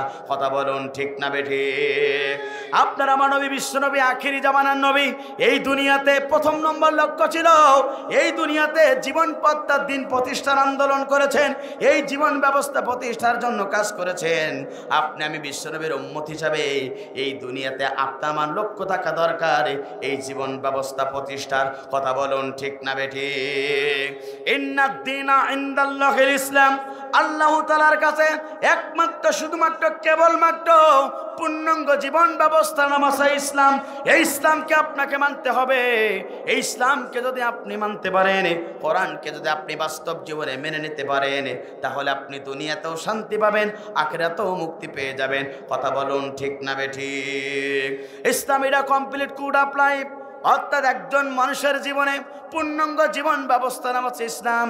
এই ইসলামকে আপনাকে মানতে হবে। আমার বন্ধুরা তাহলে লক্ষ্য করুন, এই জীবনে আল্লাহ রসুল যে দিন ব্যবস্থার জন্য এই পৃথিবী বাস্তবায়নের জন্য এসেছিলেন, আপনাকে আমাকে এই দুনিয়াতে সেই জীবন ব্যবস্থার আন্দোলন করার দরকার আছে না নাই? জোরে বলেন আছে না নাই? আমার বন্ধুরা, এখানে শুধু শেষ নয়। যদি আপনি আমি আল্লাহর জীবন ব্যবস্থা বাদ দিয়ে যদি মানব রচিত ইসলাম যদি মেনে গোটা পৃথিবীতে শান্তি আনতে চান, আল্লাহ পাক বলেন কিয়ামত পর্যন্ত হায়াত পেলে আল্লাহর জীবন ব্যবস্থা বাদ দিয়ে মানুষের তৈরি করা ইসলাম দিয়ে এই জমিনে 1 সেকেন্ডের জন্য শান্তি আসবে না। কথাকার সেটাও আল্লাহ পাক কুরআনুল কারীমের ভিতরে ঘোষণা করলেন, ওয়া মাইয়াবতাগি গায়রাল ইসলামি দীনান ফালাই ইকবালা মিনহু ওয়া হুয়া ফিল আখিরাতি মিনাল খাসিরিন। আল্লাহ পাক বলেন, যারা আল্লাহর জীবন ব্যবস্থা ইসলামকে বাদ দিয়ে যারা মানব রচিত আইন দিয়ে যারা গোটা পৃথিবীতে শান্তি আনতে চাইবে, আল্লাহ পাক বলেন তারা শান্তিও পাবে না, তারা মুক্তিও পাবে না, বরঞ্চ তারা দুনিয়াতেও ক্ষতিগ্রস্ত হবে, আখিরাতেও তারা ক্ষতিগ্রস্ত হবে। কথা বলুন ঠিক না বেঠিক? আমার বন্ধুরা, এই জন্য আপনি আমি একজন মুসলমান হিসাবে, আপনি আমি একজন আল্লাহর প্রিয় গোলাম হিসাবে, আপনি আমার আল্লাহর সবচেয়ে গণ্যতম আল্লাহর প্রিয় গোলাম হিসাবে এই পৃথিবীতে আল্লাহর জীবন ব্যবস্থা বাস্তবায়ন করার জন্য এই দিনের পক্ষে থাকার দরকার আছে না নাই? জোরে বলেন আছে না নাই? এই জীবন ব্যবস্থা যারা থাকবে এই দুনিয়াতে আল্লাহ রাব্বুল আমিন তাদেরকে সম্মানিত করবে, আখিরাতেও তাদেরকে সম্মানিত করবে। কথা বলুন ঠিক না বেঠিক? এই আলহামদুলিল্লাহ মা বোনদের সম্পর্কে কিছু বলা দরকার। ওরাই তো এখন ঘুরি ফিরে হয়েছে আমাদের দেশের সরকার। কথা বলুন ঠিক না বেঠিক? ওরা যখন দেশের সরকার হয়েছে তখন পুরুষ মানুষের কসন জড়েছে। কথা বলুন ঠিক না বেঠিক? এই জন্য আমার বন্ধুরা, মা বোনদেরকে বলবো, আপনার সামনে যতটুকু ফাঁকা জায়গা আছে একটু আপনি এগিয়ে বসুন, নিজে একটু এগিয়ে বসুন, আর আপনার বোনকে বসার জন্য একটা সুযোগ করে দেন। আমার বন্ধুরা, যে কথা বলছিলাম, অর্থাৎ ইসলাম প্রতিষ্ঠার ক্ষেত্রে গিয়ে আপনার আমার নবী, বিশ্বনবী, আখেরি জামানার নবী, তিনি জুলুম নির্যাতনের শিকার হয়েছে, তারপরেও তিনি এই ইসলাম ছেড়ে যায় নাই। কারণ আপনি আমি মুসলমান হিসাবে এই দুনিয়াতে এই জীবন ব্যবস্থা বাস্তবায়নের জন্য আন্দোলন করার দরকার আছে না নাই? জোরে বলেন আছে না নাই? আমার বন্ধুরা, তাহলে লক্ষ্য করুন, যুগে যুগে যত নবী রসুলগণ এই পৃথিবীতে ছিলেন, সমস্ত নবী রসুলগণ পর্যন্ত এই দিনের দাওয়াত দিয়েছেন, সমস্ত নবী রসুলগণ পর্যন্ত দিনের কাজ করেছেন। আমার বন্ধুরা, তাহলে লক্ষ্য করুন, ইতিহাস প্রমাণ করে এই পৃথিবীর প্রথম রসুল, নাম তার ছিল নূহ আলাইহিস সালাতু ওয়াস সালাম। তিনি পর্যন্ত দিনের দাওয়াত দিলেন, তিনি পর্যন্ত কালেমার দাওয়াত দিলেন, হকের দাওয়াত দিলেন। জাতির লোকেরা নূহ আলাইহিস সালাতু ওয়াস সালামকে জুলুম নির্যাতন করেছিল, স্টেম রুলার চালিয়েছিল, তারপরে নূহ আলাইহিস সালাতু ওয়াস সালাম দিনের দাওয়াত থেকে 1 ইঞ্চি সরে দাঁড়ায় নাই। কথা বলুন ঠিক না বেঠিক? একটা ঘটনা মনে পড়ে গেল আমার বন্ধুরা, লক্ষ্য করুন। একদিন নূহ আলাইহিস সালাতু ওয়াস সালাম ঘর থেকে বেরিয়ে গেলেন, সরোজগঞ্জের মতন করে একটা বাজারে চলে গেলেন। একটা বাজারে গিয়ে অসংখ্য যুবককে পাইলেন, অসংখ্য যুবককে লক্ষ্য করে বলল, ও আমার কলিজার টুকরা যুবকেরা, তোমরা যে পথে আছো আমি নিশ্চিত দেখতে পাচ্ছি এই পথে মৃত্যুবরণ করলে তোমরা জাহান্নামে যাবে। ও আমার কলিজার টুকরা যুবকেরা, তোমরা ইসলাম কবুল করো, কালেমা গ্রহণ করো। যদি তোমরা কালেমা গ্রহণ করতে পারো, ইসলামের পক্ষে যদি থাকতে পারো, তাহলে তোমরা সেই জাহান্নাম থেকে তোমরা বেঁচে যেতে পারবে। নূহ আলাইহিস সালাতু ওয়াস সালাম যখন এই দাওয়াত দিলেন, সঙ্গে সঙ্গে ওই যুবকেরা তারা কালেমা গ্রহণ করলো না, বরঞ্চ নূহ আলাইহিস সালাতু ওয়াস সালামকে 2 হাত বেঁধে ফেললো, 2টা পা বেঁধে ফেললো, বাজারে মাঝখানে ফেলালো, এরপরে আঘাত করা শুরু হলো। একজন পয়গম্বরকে অর্থাৎ দিনের দাওয়াত দেওয়ার কারণে তাকে জুলুম নির্যাতন করতে করতে নূহ আলাইহিস সালাতু ওয়াস সালাম বাজারের মধ্যে বেহুশ হয়ে গেলেন। আর পরে সন্ধ্যা হয়ে গেলে হুঁশটা ফেললো, বাড়ির দিকে তিনি রওনা দিলেন। বাড়ির দিকে যখন রওনা দিয়ে বাড়িতে প্রবেশ করলেন, স্ত্রীকে ডেকে বললেন, প্রিয়তম স্ত্রী, দিনের দাওয়াত দেওয়ার কারণে এই সমাজের দুষ্ট যুবকরা আমাকে পিটাইছে, রক্তাক্ত করেছে। ও আমার প্রিয়তম স্ত্রী, তুমি একটি বারের জন্য তুমি আমাকে সাহায্য করো, তুমি আমাকে একটু সেবা করার জন্য চেষ্টা করো। সঙ্গে সঙ্গে স্ত্রী বলল, শোনো শোনো শোনো, তোমার মতন পাগল আসমানের নিচে জমিনের উপরে আর একজন হতে পারে না। একবার জোরে জোরে বলেন নাউজুবিল্লাহ। আমার বন্ধুরা, এই পৃথিবীতে যত পয়গম্বররা এসেছে, সমস্ত পয়গম্বররা এই দিনের দাওয়াত দেওয়ার কারণে তারা জুলুম নির্যাতনের শিকার হয়েছে। আমার বন্ধুরা লক্ষ্য করুন, মিল্লাতা আবিকুম ইব্রাহিম ওয়া সাম্মাকুমুল মুসলিমিন, মুসলিম জাতির পিতা ইব্রাহিম আলাইহিস সালাতু ওয়াস সালাম তিনি পর্যন্ত কালেমার দাওয়াত দিয়েছিল, এই দিনের দাওয়াত দিয়েছিলেন। আমার বন্ধুরা, তিনি যখন দাওয়াত দিলেন, সেই সময়ের সবচেয়ে স্বৈরাচার শাসক ছিল, নাম তার ছিল নমরুদ। তিনি যখন আত্মার দিনের দাওয়াত দিলেন, নমরুদের কানে চলে গেল। সঙ্গে সঙ্গে নমরুদ মুসলিম জাতির পিতা ইব্রাহিমকে গ্রেপ্তার করা হলো অন্যায়ভাবে। গ্রেপ্তার করার পরে নমরুদ সেই সময় আগুনের তৈরি একটা আয়না ঘর বানালো। সেই আগুনের তৈরি আয়না ঘরে অন্যায়ভাবে মুসলিম জাতির পিতা ইব্রাহিমকে আয়না ঘরের ভিতরে ঢোকানো হলো। আয়না ঘরের ভিতরে ঢুকিয়ে তাকে মারার জন্য চেষ্টা করলেন। সঙ্গে সঙ্গে আল্লাহর পক্ষ থেকে সঙ্গে সঙ্গে জিবরাইল আলাইহিস সালাতু ওয়াস সালাম মুসলিম জাতির পিতা ইব্রাহিমের কাছে জায়গায় চলে আসলেন, এসে বললেন তুমি আমার কাজে সাহায্য চাও, আমার দুইটা ডানা আছে, দুইটা ডানা যে আগুনতে মেরে দেব, সঙ্গে সঙ্গে আগুন ঠান্ডা হয়ে যাবে। সঙ্গে সঙ্গে মুসলিম জাতির পিতা ইব্রাহিম আলাইহিস সালাম বললেন না না না, আমার আল্লাহ কানা না, আমার আল্লাহ আমাকে দেখছেন, সমান আমার আল্লাহর জন্য আমি ইব্রাহিম আগুনে পড়ে জীবনটা সারখার করে দিতে পারি। একবার জোরে জোরে বলুন আল্লাহু আকবার। আমার বন্ধুরা, মুসলিম জাতির পিতা ইব্রাহিম যখন এই কথা বললেন, জিবরাইল আলাইহিস সালাম আল্লাহর কাছে চলে গেলেন, আল্লাহকে বলেন আল্লাহ আপনার খলিল ইব্রাহিম এই কথা বলল। সঙ্গে সঙ্গে আল্লাহ রাব্বুল আলামিন ওই আগুনকে ঘোষণা দিলেন, আগুন খবরদার, তুমি আমার বন্ধু খলিল ইব্রাহিমের জন্য একটা আগুনের পশম পর্যন্ত তাকে পড়াতে পারবে না, ইব্রাহিমের পশম পড়াবে না, আগুন শুনে রাখো। সঙ্গে সঙ্গে ওই আগুন আত্মার ঠান্ডা হয়ে গেল, শীতলকারী হয়ে গেল। মুসলিম জাতির পিতা ইব্রাহিম আলাইহিস সালামের জন্য একটা পশম পর্যন্ত পড়ালেন না। আমার বন্ধুরা, কিছুক্ষণ পরে সেই আগুনের কাছে চলে আসলেন অর্থাৎ নমরুদ, এসে বললেন ও আগুন, মনে হয় তোমার তেজ কমে গেছে, তুমি আমার চিরশত্রু ইব্রাহিমের কেন তুমি জীবনটা পড়িয়ে সারকার করে দাও না? আগুনের জবান খুলে গেল। আগুন বলল ও নমরুদ, শুনে রাখো, আমি আল্লাহর হুকুম পালন করি, তোমার হুকুম পালন করব না। বিশ্বাস যদি না হয় ইব্রাহিমকে তুমি উঠিয়ে নাও আর তুমি আগুনের ভিতরে ঢোকো, আমি তোমাকে পুড়িয়ে সারকার করতে 1 সেকেন্ড সময় লাগবে না। একবার জোরে জোরে বলুন আল্লাহু আকবার। আমার বন্ধুরা, এখানে শেষ নয়, এই পৃথিবীতে আরো স্বৈরাচার ছিল, নাম তার ছিল ফেরাউন। আমার বন্ধুরা, তিনি পর্যন্ত জুলুম নির্যাতন করেছিল। এই দিনের দাওয়াত দিয়েছিলেন মুসা আলাইহিস সালাম। তিনি যখন এই দিনের দাওয়াত দিয়েছিলেন মুসাকে মারার জন্য, আমার বন্ধুরা আপনারা সকলেই জানেন, নীল নদের প্রান্তরে মুসাকে মারার জন্য ওই ফেরাউন তাকে মারার জন্য নিয়ে গিয়েছিল। সেই মুসা আলাইহিস সালামকে নীল নদ থেকে মুসাকে আল্লাহ রাব্বুল আলামিন নিরাপদ স্থানে নিয়ে গিয়েছিলেন। আর গোটা পৃথিবীতে দৃষ্টান্ত রাখার জন্য ওই ফেরাউনকে সুপিয়ে সুপিয়ে আল্লাহ রাব্বুল আলামিন গোটা পৃথিবীর মাঝ থেকে বিদায় গ্রহণ করিয়েছিলেন। কথা বলুন ঠিক না বেঠিক?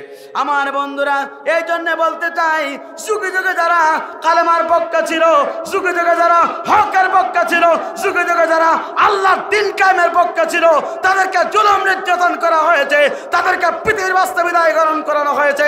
তারপরেও যারা আল্লাহর জমিনে আল্লাহর প্রিয় গোলাম হয়েছে, তারা ইসলাম থেকে, দ্বীন ব্যবস্থা থেকে 1 ইঞ্চি সরে দাঁড়ায় নাই। কথা বলুন ঠিক না বেঠিক? সে আল্লাহ পাক আছে না নাই? জোরে বলেন, সে আল্লাহ পাক আছে না নাই? আপনার আমার নবী, বিশ্ব নবী, আখিরি জামানার নবী, তিনি পর্যন্ত কালেমার দাওয়াত দিয়েছিল, তিনি পর্যন্ত হকের দাওয়াত দিয়েছিল। আমার বন্ধুরা লক্ষ্য করুন, তিনি পর্যন্ত এই জমিনে কালেমার দাওয়াত দিয়েছিল। আবু জেহেল পর্যন্ত সহ্য করতে পারে নাই, আবু জেহেল পর্যন্ত তাকে মারার জন্য চিন্তা করেছিল। এই দিনের দাওয়াত দেওয়ার কারণে, এই জীবন ব্যবস্থা কথা বলার কারণে আমার বন্ধুরা লক্ষ্য করুন, তাহলে কি হলো? এই পৃথিবীতে বিশ্বনবী কালেমার দাওয়াত দেওয়ার কারণে, এই জীবন ব্যবস্থা দাওয়াত দেওয়ার কারণে বিশ্বনবী কাবার চত্বর চলে গেলেন, বিশ্বনবী 2 রাকাত নামাজ পড়ার জন্য দাঁড়িয়ে গেলেন। হঠাৎ করে সেই কাবার চত্বরে দেখলেন আবু জেহেলরা মোহাম্মদ সুবর্ণ সুযোগ, মোহাম্মদ একত্রিত একা যে কাবার চত্বরে মোহাম্মদকে বিদায় গ্রহণ করিয়ে দিতে হবে। এইভাবে যখন মোহাম্মদকে বিদায় করার জন্য ষড়যন্ত্র লিপ্ত হলো, আবু জেহেলরা বলল শোনো শোনো শোনো, আমার সম্মুখে তোমরা 7 জন কাফের আছো, মোহাম্মদকে বিদায় গ্রহণ করে দিতে পারবে যে আমার পক্ষ থেকে পুরস্কার পাবে যে? সঙ্গে সঙ্গে একজন কাফের ছিল উকবা ইবনে আবি মুইত। উকবা ইবনে আবি মুইত বলল, নেতাজি শোনেন, আমি আপনাকে ঘোষণা দিচ্ছি, আমি আপনাকে প্রতিশ্রুতি দিচ্ছি, মোহাম্মদকে বিদায় গ্রহণ করিয়ে দেব, আপনি আমাকে পুরস্কার দেবেন কিনা জানিয়ে দিন। সঙ্গে সঙ্গে আবু জেহেল বলল, জি তোমাকে পুরস্কার দেব। সঙ্গে সঙ্গে বলল, ঠিক আছে, মোহাম্মদকে বিদায় গ্রহণ। বন্ধুরা, উকবা ইবনে আবি মুইত একটা দড়ি দিলেন, সঙ্গে সঙ্গে চলে গেলেন।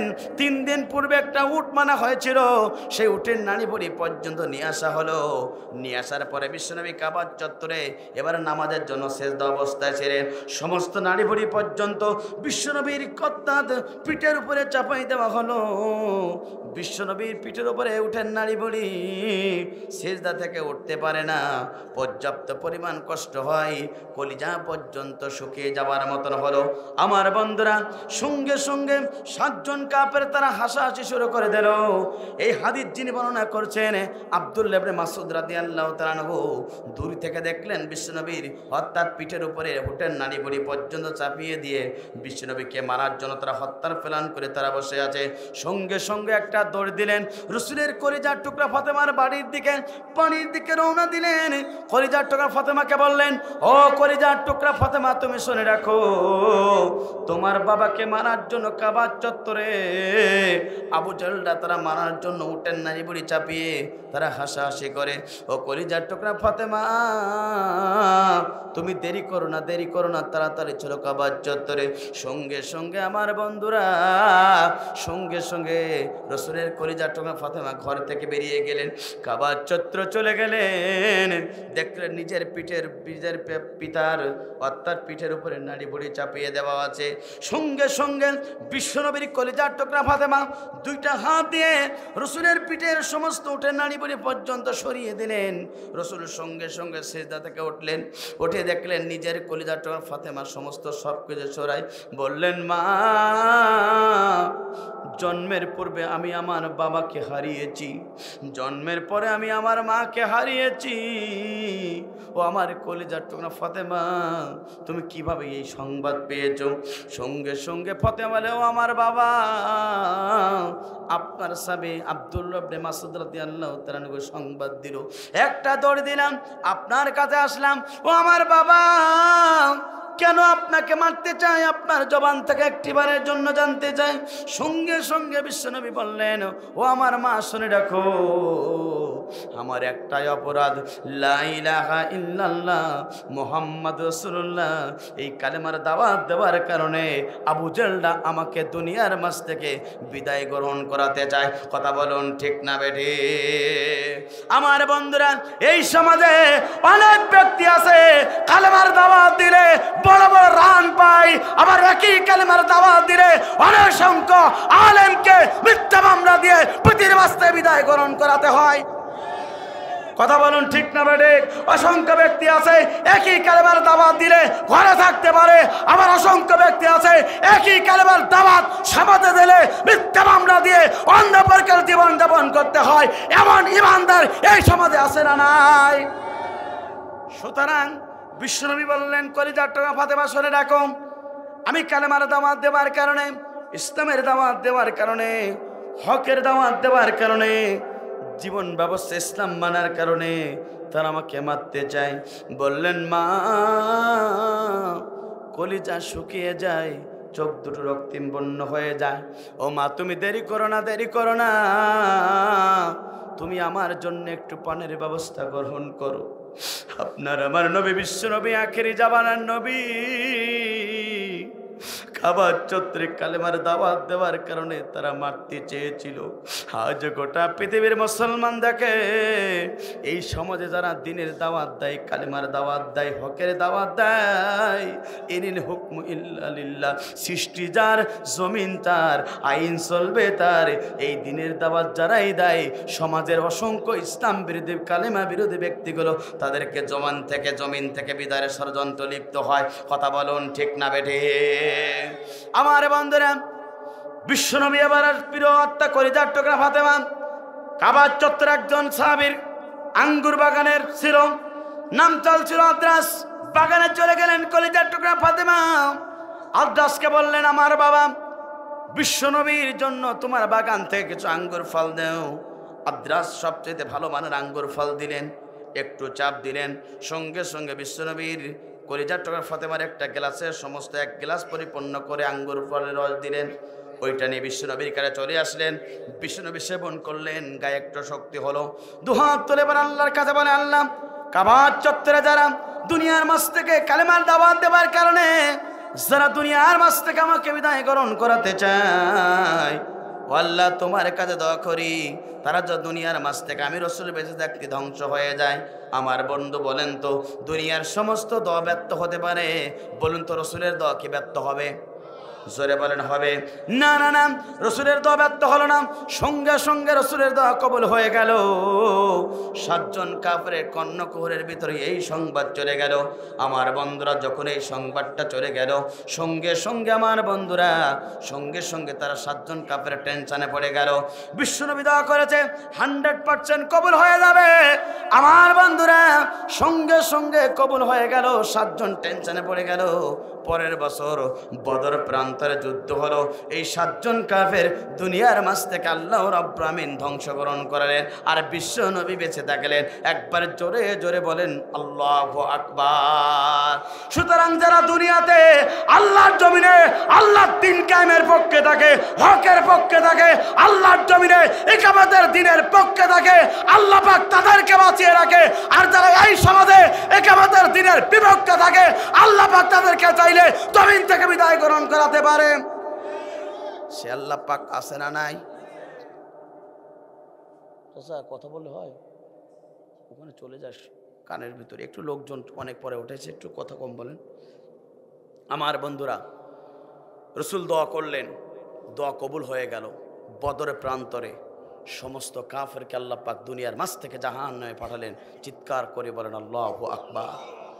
আমার বন্ধুরা, আল্লামা সাঈদী কোরআনের পাখি বলেছিলেন, তোমরা যদি আমাকে পরিকল্পিতভাবে দুনিয়ার মাঝ থেকে অন্যায়ভাবে হত্যা করো, 1 বছর তোমরা ক্ষমতার মাঝখানে থাকতে পারবে না।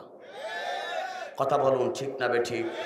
তোমরা যদি পরিকল্পিতভাবে আমাকে দুনিয়ার মাঝখানে বিদায় গ্রহণ করো, শুনে রাখো, ক্ষমতার মাঝখানে তোমরা 1 ঘন্টা থাকতে পারবে না, 1 বছর থাকতে পারবে না। আমার বন্ধুরা, বিশ্বনবী দোয়া করেছিলেন সেই কাবা চত্বরে সঙ্গে সঙ্গে 1 বছরের পূর্বে আবু জাহল, উতবা, সাইবার সমস্ত গোষ্ঠী সুদ্ধা দুনিয়ার মাঝখানে বিদায় গ্রহণ করেছিলেন। আর কোরআনের পাখি আল্লামা সাঈদী দোয়া করেছিল, আজকে জালেমরা 1 বছরের ভিতরে বাংলার জমিন থেকে পালাতে বাধ্য হলো। সে আল্লাহ পাক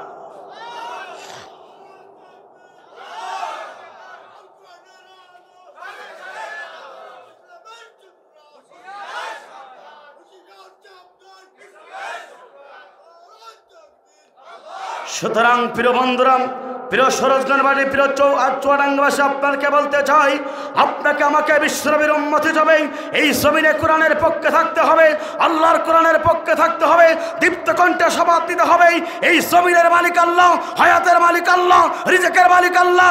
এই জমিনে আল্লাহর কোরআনের পক্ষে থাকবো, আল্লাহর জমিনে আল্লাহর দ্বীন কায়েমের পক্ষে থাকবো, জীবন ব্যবস্থা ইসলামের প্রতিষ্ঠার আন্দোলনে শরীক হবো। বাতিলের তৈরি করা মতাদর্শের উপরে মুসলমান থাকতে পারে না। আল্লামা সাঈদীর রেখে যাওয়া কাজ আপনাকে আমাকে করতে হবে। 1 সাঈদী কবরে থাকতে পারে, লক্ষ সাঈদী অনুসারী বাংলার জমিনে ঘরে ঘরে। সুতরাং আল্লামা সাঈদী তিনি স্বপ্ন দেখেছিলেন বাংলার জমিনটা কোরআন দিয়ে চলুক। কোরআনের পক্ষে আল্লামা সাঈদী এদেশের প্রেসিডেন্ট হতে চায় নাই, কোরআনের পক্ষে আল্লামা সাঈদী এদেশের এমপি হতে চায় নাই। তিনি চেয়েছিলেন এই বাংলার জমিনটা কোরআন দিয়ে চলুক, কারণ এই কোরআন দিয়ে যদি বাংলার পার্লামেন্ট চলে, এদেশের একজন চোর আর খুঁজি খুঁজি পাওয়া যাবে না। এই কোরআন দিয়ে যদি বাংলাদেশের পার্লামেন্ট চলে, এদেশের একজন দুর্নীতিবাজ খুঁজি খুঁজি পাওয়া যাবে না। এই কোরআন দিয়ে যদি বাংলাদেশ চলে, এদেশের মদের লাইসেন্স চলবে না। এই কোরআন দিয়ে যদি বাংলাদেশের পার্লামেন্ট চলে, খোদার কসম, এদেশের নারী তার সতীত্ব নষ্ট করার জন্য 50 টাকা ব্যয় করে সতীত্ব নষ্ট করার সাহস পর্যন্ত পাবে না। কথা বলুন ঠিক না বেঠিক? আমার বন্ধুরা, আফসোস, দুঃখ এখানে 95% মুসলমানের দেশে আজকে ইসলামের কথা বললে মুসলমান মার খেয়েছে। কথা বলুন ঠিক না বেঠিক? কিন্তু এই জমিনের মালিককে, হায়াতের মালিককে, রিজিকের মালিককে, সব কিছুর মালিক আল্লাহ। জমিন চলবে আল্লাহর কোরআন দিয়ে। কারণ আল্লাহ পাক বলছেন, এই জমিন যদি চলে কোরআন দিয়ে, ওই জমিনের ভিতরে আমি রহমতের বৃষ্টি বর্ষণ করব। ওই জমিনের আসমান এবং জমিনের সমস্ত বরকতগুলো আমি খুলে দেব। আজকে সরোজগঞ্জবাসী আপনাকে বলতে চাই, আপনার আবার জীবনের লক্ষ্য থাকবে এই জমিনের মালিক আল্লাহ, হায়াতের মালিক আল্লাহ। জীবনের প্রথম লক্ষ্য হলো আল্লাহর জমিনের দ্বীন প্রতিষ্ঠার আন্দোলন করা। আমি যদি দ্বীন প্রতিষ্ঠার আন্দোলনের 1 নম্বর কর্মসূচি যদি জীবনে থাকে, কবরে আপনি হিসাব সঠিকভাবে দিতে পারবেন। আর আপনি এই দুনিয়াতে মানবরচিত আইনের পক্ষে স্লোগান দিয়ে আপনি বলবেন কবরে আমি রসুলের সুপারিশ পাবো, ওরে আমার হাবা জবা ওই মুখী বাতাসা খাবা।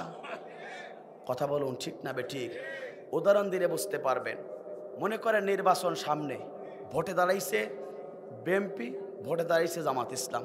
আমি আপনাদেরকে উদাহরণ দেওয়ার জন্য বলছি। আমার বন্ধুরা, তো মনে করেন 2 দলের 2টা, মনে করেন যে আপনার কি বলে, যেটাকে বলা হয় এলাকায় 2টা দলের 2টা রুম আছে। এখন দুইটা অফিস আছে। এখন আপনি মনে করেন জামাত ইসলামের লোক, সারাদিন জামাত ইসলামের স্লোগান করে সন্ধ্যায় ক্লান্ত হয়ে গেছেন। পাশে আছে মনে করেন যে বিএনপির অফিসে গিয়ে বলছেন যে ভাই আমি তো জামাত ইসলামের লোক, সারাদিন আমি মিছিল করছি দাড়িপাল্লার পক্ষে, তা ক্লান্ত খুব, তোমরা আমার জন্য একটু পানি দাও, কেক টেক দাও, খেতে দাও। বলুন তো যদি এই কথা বলেন তাহলে বিএনপির লোকরা আপনার খেতে দেবে না বাটাম খুলবে? খেতে দেবে না। মনে করেন কিছুক্ষণ পরে বিএনপির অফিসে আপনি না গিয়ে জামাতের অফিসে বিএনপির একজন লোক বলছে সারাদিন ধানের শীষের পক্ষে আমি স্লোগান দিয়েছি, সব কিছু করেছি, যেহেতু বিএনপি একজন কর্মী গলাটা শুকিয়ে গেছে, শরীর আর চলছে না, যেহেতু জামাত ইসলামের অফিস, তোমরা আমার জন্য একটু কেক দাও, কলা দাও, শরীর আর চলে না, দাও তাড়াতাড়ি খেয়ে একটু আমি বাড়ির দিকে রওনা দেবো। বলুন তো জামাত ইসলামের লোক কি বিএনপির সেই কর্মীর কি কেক টেক কিছু দেবে? কি দেবে? কিন্তু বাটাম দেবে। কথা বলুন ঠিক না বেঠিক? আমার বন্ধুরা, দুনিয়া রাজনীতি করে একটা দলের স্লোগান দিয়ে অপর দলের, যদি আপনি অফিসে যান যেমনিভাবে আপনাকে কলাও দেয় না, পানি দেয় না, বাটাম দেয়, ঠিক তেমনিভাবে এই জমিনের মালিক আল্লাহ, হায়াতের মালিক আল্লাহ, রিজিকের মালিক আল্লাহ, জমিন যার, আইন চলবে তার, সেই কোরআনের পক্ষে স্লোগান নিয়ে দিয়ে, ইসলামের পক্ষে স্লোগান না দিয়ে, বিশ্বনবীর পক্ষে স্লোগান না দিয়ে, মানব রচিত আইনের পক্ষে স্লোগান দিয়ে আল্লাহ পাকও চলবে না, বিশ্বনবী সুবহানাল্লাহ করবে না, কবরও আপনাকে ছাড়বে না। যেমন দুনিয়াতে একটা দলের বিপক্ষে, একটা দলের পক্ষে স্লোগান দিয়ে অপর অফিসে গিয়ে যেমন আপনার কিছুই পান না, বাটাম পান, মৃত্যুর পরও আপনি দুনিয়াতে মানব রচিত আইনের পক্ষে স্লোগান দিয়ে কবরেও আল্লাহর কাছে আপনাকে বাটাম খুলবে। কথা বলুন ঠিক না বেঠিক? এই জন্যে আপনার আমার জীবনের প্রথম লক্ষ্য এই জমিনে দিন প্রতিষ্ঠার আন্দোলন করতে হবে। কথা বলুন ঠিক না বেঠিক? আমার বন্ধুরা, মুসলমান হিসাবে দিন প্রতিষ্ঠার আন্দোলন করলে লস না লাভ? এক নম্বর লাভ হলো যারা দিনের কাজ করবে তাদের তামাম জীবনের গুনাহ খাতা আল্লাহ রাব্বুল আমিন মাফ করে দেবেন। কথা কার? কোরআন শরীফের আয়াত। যারা দিনের কাজ করবে আল্লাহ পাক বলছেন আমি তামাম জীবনের গুনাহ খাতা তাদেরকে মাফ করে দেব।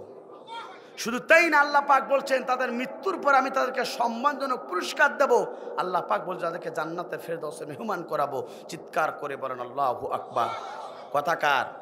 আমার বন্ধুরা শুনেন, তাহলে 2 নম্বর কাজ হলো যারা এই দুনিয়াতে, আল্লাহ পাক বলেন শোনো রাখো, জীবনে 2 নম্বর কাজ হলো যারা এই দুনিয়াতে আল্লাহর জন্য যারা ব্যবসা করবে, যারা এই দুনিয়াতে আখিরাতমুখী যারা ব্যবসা করবে, আল্লাহ পাক বলেন মৃত্যুর পর আমি রব্বুল আমিন তাদেরকে জান্নাতের ফেরদাউসের মেহমান করব। একবার জোরে জোরে বলেন আল্লাহু আকবার। এটা আমার কথা, মহাগ্রন্থ আল কোরআনুল কারীমে কথা আল্লাহ পাক বলেন ইয়া আইয়ুহাল্লাযীনা আমানু হাল আদুল্লুকুম আলা তিজারাতিন তুনজিকুম মিন আযাবিন আলীম তুমিনুনা বিল্লাহি ওয়া রাসূলিহি ওয়া তুজাহিদুনা ফি সাবিলিল্লাহ। চিৎকার করে বলুন আল্লাহু আকবার। আল্লাহ পাক বলেন আমি কি তোমাদের এমন একটা ব্যবসার সন্ধান দিয়ে দেব না যে ব্যবসা করলে কঠিন জাহান্নাম থেকে তোমরা বেঁচে যাবে? সেই ব্যবসাটা হলো, শোনো শোনো বান্দা, তোমরা আল্লাহর প্রতি ঈমান আনবে, রসুলের প্রতি ঈমান আনবে। তোমাদের জান দেওয়া হয়েছে, জান এবং মালের মালিক আল্লাহ, জান এবং মাল দিয়ে আল্লাহ রাস্তায় তোমরা আল্লাহর ব্যবসা করবে। তাহলে আল্লাহর ব্যবসা করতে পারলে তোমরা কঠিন জাহান্নাম থেকে তোমরা বেঁচে যেতে পারবে। অর্থাৎ তোমার জীবনটা হওয়া লাগবে আখিরাতমুখী। কথা বলুন ঠিক না বেঠিক? যুগে যুগে যারা আখিরাতমুখী জীবন গড়িয়েছেন, যুগে যুগে যারা আখিরাতমুখী জীবন গড়েছে, আল্লাহ রাব্বুল আমিন তাদেরকে দুনিয়াতেও পুরস্কার দিয়েছে, আখিরাতেও পুরস্কার দিয়েছে। নবীর সাহাবীগণ পর্যন্ত এই জীবন গড়েছে। আমার বন্ধুরা, নবীর একজন প্রিয় সাহাবী ছিল, নাম তার ছিল মিকদাদ রাদিয়াল্লাহু তাআলা আনহু। তরুণ যুবক সাহাবী, রাসূলের প্রিয় সাহাবী মিকদাদ রাদিয়াল্লাহু তাআলা আনহু কেমনি ভাবে আখিরাতমুখী জীবন গড়েছিল আমার বন্ধুরা লক্ষ্য করুন। বিশ্বনবীর প্রিয় সাহাবী, নাম তার ছিল মিকদাদ রাদিয়াল্লাহু তাআলা আনহু। বিশ্বনবীকে বললেন ইয়া রাসূলুল্লাহ, হাবিবাল্লাহ, আমি তরুণ যুবক সাহাবী, আমি বিবাহ করতে চাই। রাসূল বললেন ও তরুণ যুবক সাহাবী মিকদাদ, তুমি বিবাহটা করে নাও। সঙ্গে সঙ্গে বিশ্বনবীর প্রিয় সাহাবী মিকদাদ রাদিয়াল্লাহু তাআলা আনহু বিবাহটা করে নিলেন। বিবাহ কাজ সম্পন্ন হয়ে গেল। বাসর ঘরে মেঘদাত এবং স্ত্রী চলে গেল। আমার বন্ধুরা, বাসর ঘরে স্বামী আর স্ত্রী যখন এবার গল্প শুরু হয়ে গেল, কিছুক্ষণ পরে মেঘদাত চিন্তা করলো বাসর ঘরে একটা স্ত্রীর এবং একটা ছেলের সবচেয়ে রোমান্টিক রাত। কিন্তু মেঘদাত চিন্তা করলেন আমি তো বাসর ঘরে আছি, কিন্তু একটা কোরআন তেলাওয়াত করতে চাই। তিনি সঙ্গে সঙ্গে মেঘদাত উজু করলেন। উজু করে আমার বন্ধুরা 2 রাকাত নামাজ পড়া শুরু হয়ে গেল। 2 রাকাত নামাজ পড়ে সূরা রহমান পড়া শুরু হয়ে গেল, সূরা ইয়াসিন পড়া শুরু হয়ে গেল, সূরা ইয়াসিন পড়া শুরু হয়ে গেল, কোরআন ইয়াসিন পড়া শেষ হয়ে গেল, সূরা রহমান পড়া শেষ হয়ে গেল। পড়তে পড়তে 2টা কোরআন শরীফের 2টা সূরা শেষ হয়ে গেল। শেষ করার পরে স্ত্রীটাকে আমার প্রিয়তম স্বামী, একটা মেয়ের সবচেয়ে রোমান্টিক রাত হচ্ছে বাসর ঘর। ও আমার প্রিয়তম স্বামী, আপনি কি আমার কাছে আসবেন না? রাসূলের প্রিয় সাহাবী মেঘদাত বললেন, ও আমার প্রিয়তম স্ত্রী, আমি একটু কোরআন তেলাওয়াত করে নেই। কোরআন তেলাওয়াত করতে আমার সবচেয়ে বেশি ভালো লাগে। একবার জোরে জোরে বলুন আল্লাহু আকবার। নবীর প্রিয় সাহাবী মেঘদাত রাদিয়াল্লাহু তাআলা আনহুর স্ত্রী ডাকে, কিন্তু মেঘদাত কোরআন তেলাওয়াত করে। আমার বন্ধুরা, এভাবে কোরআন তেলাওয়াত করতে করতে অনেক গভীর রজনী হয়ে গেল। মেঘদাত তাহাজ্জুদের নামাজে রক্ত হয়ে গেল। মেঘদাত আবার কি করলো, কোরআন তেলাওয়াত শেষ করে এবার তাহাজ্জুদের নামাজ পড়া শুরু হয়ে গেল। মেঘদাতের স্ত্রী ডাকে, ও আমার প্রিয়তম স্বামী, আমি একজন যৌবনে ভরা মেয়ে, আমি তোমাকে চাই, জীবনের সবচেয়ে হৃদয়টা তোমাকে দিতে চাই। কিন্তু মেঘদাত বলল, ও আমার স্ত্রী, একটু নামাজ আদায় করতে চাই। মেঘদাত তাহাজ্জুদের নামাজ পড়া শেষ করলেন। চিন্তা করলেন আর একটু কোরআন তেলাওয়াত করি। কোরআন তেলাওয়াত করা শুরু হয়ে গেল। কোরআন তেলাওয়াত করতে করতে হঠাৎ করে ফজরের আযানটা পরিচালিত হয়ে গেল। সঙ্গে সঙ্গে মেঘদাত চিন্তা করলো, যেহেতু ফজরের আযানটা পরিচালিত হয়ে গেল, আমি একটু ফজরের নামাজটা জামাতে পড়তে চাই। একবার জোরে জোরে বলুন আল্লাহু আকবার। নবীর প্রিয় সাহাবী মেঘদাত রাদিয়াল্লাহু তাআলা আনহু স্ত্রীকে বললেন, স্ত্রী তুমি নামাজটা আদায় করে নাও। আমি একটু মসজিদ নববীতে গেলাম নামাজ আদায় করতে, রাসূলের পিছনে নামাজ আদায় করতে চাই। আমার বন্ধুরা, মেঘদাত চলে গেলেন মসজিদে নববীতে জামাতে রাসূলের পিছনে নামাজ আদায় করার জন্য। চলে গেলেন বিশ্বনবীর প্রিয় সাহাবী মেঘদাত বিশ্বনবীর পেছনে নামাজ আদায় করতে। নামাজ আদায় করলেন। বিশ্বনবীর সমস্ত সাহাবায়ে কেরামদেরকে লক্ষ্য করে বলল, ও আমার সাহাবায়ে কেরামরা, তোমরা শুনে রাখো, বাকি নামাজ বা সমস্ত সাহাবাইগণ তোমরা বসে থাকবে। একবার জোরে জোরে বলুন আল্লাহু আকবার। বিশ্বনবীর সমস্ত সাহাবীগণ বাকি নামাজ বাদ দাঁড়িয়ে বসে থাকলেন। বিশ্বনবী বললেন, ও আমার সাহাবীগণ শুনে রাখো, জিহাদের ময়দানে তোমাদেরকে অংশগ্রহণ করতে হবে। তোমরা কে কে আছে তোমাদের নামটা লিখিয়ে দেবে। রাসূলের প্রিয় সাহাবী মেঘদাত রাদিয়াল্লাহু তাআলা আনহু নিজে হাতটা উঁচু করে বললেন, ইয়া রাসূলুল্লাহ, হাবিবাল্লাহ, আপনি শুনে রাখুন, আপনি আমার নামটা 1ম নম্বর সিরিয়ালে লিখে নেন। একবার জোরে জোরে বলুন আল্লাহু আকবার। যে সময় হাতটা উঁচু করলেন, দেখলেন মেঘদাতের হাতের ভিতরে মেহেদি আছে, সেই বাসর ঘরে সেই পাঞ্জাবি পর্যন্ত আছে। রাসূল বললেন, ও মেঘদাত, মনে হয় তোমার গত রাত্রে বিবাহ হয়েছে। মেঘদাত বলেন, ইয়া রাসূলুল্লাহ জি। বিশ্বনবী বললেন, মেঘদাত, তারপরেও তুমি জিহাদের ময়দানে অংশগ্রহণ করবে। বিশ্বনবীর প্রিয় সাহাবী মেঘদাত বললেন, ইয়া রাসূলুল্লাহ জি, আমি জিহাদের ময়দানে অংশগ্রহণ করব। বিশ্বনবী বললেন, মেঘদাত শুনে রাখো, জিহাদের ময়দানে তোমার জীবনটা পর্যন্ত দেওয়া লাগতে পারে।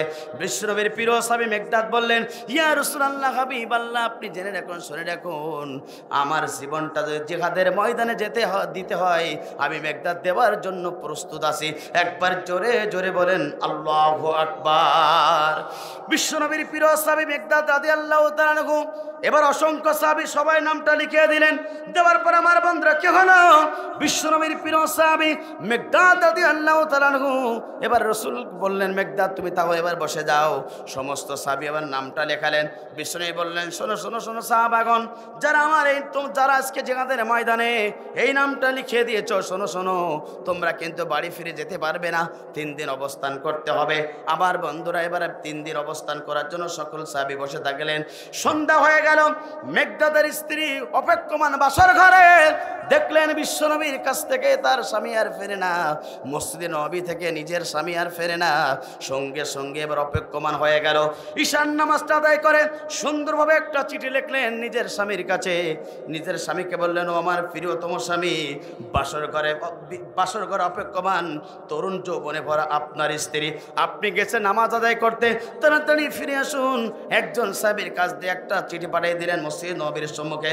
রাসূলের প্রিয় সাহাবী মেকদাদ যখন চিঠিটা পেয়ে গেলেন, চোখের পানি ছেড়ে দিয়ে কাঁদা শুরু হয়ে গেল। কিন্তু রাসূল তো মেকদাদকে অর্থাৎ মসজিদে নববী 3 দিনে থাকতে বললেন। একবার জোরে জোরে বলেন আল্লাহু আকবার। প্রথম দিন অতিবাহিত হয়ে গেল, বিশ্বনবীর প্রিয় সাহাবী মেকদাদ দ্বিতীয় দিন হয়ে গেল, দ্বিতীয় দিন উপনীত হয়ে গেল। মেকদাদের স্ত্রী আবার একটা চিঠি লিখলেন। আমার বন্ধুরা, দ্বিতীয় চিঠিটা যখন লিখলেন, ও আমার প্রিয়তম স্বামী, আপনি কি বাসায় আসবেন না? আপনার জন্য অপেক্ষমান যৌবনে ভরা একজন মেয়ে আপনার জন্য বাসর ঘরে অপেক্ষমান এখন পর্যন্ত আছে। আমার বন্ধুরা, বিশ্বনবীর প্রিয় স্বামী মেকদাদের কাছে স্ত্রী আবার একটা চিঠি লিখলেন। দ্বিতীয় চিঠিটা পাইলেন, চোখের পানি ছেড়ে দিয়ে কাঁদা শুরু হয়ে গেল। বিশ্বনবী সবকিছু অবলোকন করলেন, কিন্তু মেকদাদকে কিছুই বলে না। একবার জোরে জোরে বলেন আল্লাহু আকবার। রাসূলের প্রিয় সাহাবী মেকদাদ রাদিয়াল্লাহু তাআলা তৃতীয় দিন রাসূলের প্রিয় সাহাবীর স্ত্রী মেকদাদের স্ত্রী 3 নম্বর চিঠিটা লিখলেন, নিজের স্বামীর কাছে লিখলেন, ও আমার প্রিয়তম স্বামী, তোমার দেখাকে পাইব না। 3তম স্ত্রী যখন চিঠিটা পেয়ে গেলেন মেকদাদ, সঙ্গে সঙ্গে চিঠি পেয়ে রাসূলের প্রিয় স্বামী মেকদাদ বললেন, ইয়া রাসূলুল্লাহ হাবিবাল্লাহ, আমি আপনার কাছ থেকে অনুমতি চাই। আমি আমার যৌবনে ভরা স্ত্রী বাসর কাছে বিদ্যমান রেখে নামাজে আসছিলাম, জিহাদের ময়দানে নামটা লিখিয়েছিলাম। ইয়া রাসূলুল্লাহ হাবিবাল্লাহ, আমি কি আপনার কাছ থেকে একটু অনুমতি নিয়ে বাড়ি ফিরে যেতে পারবো না?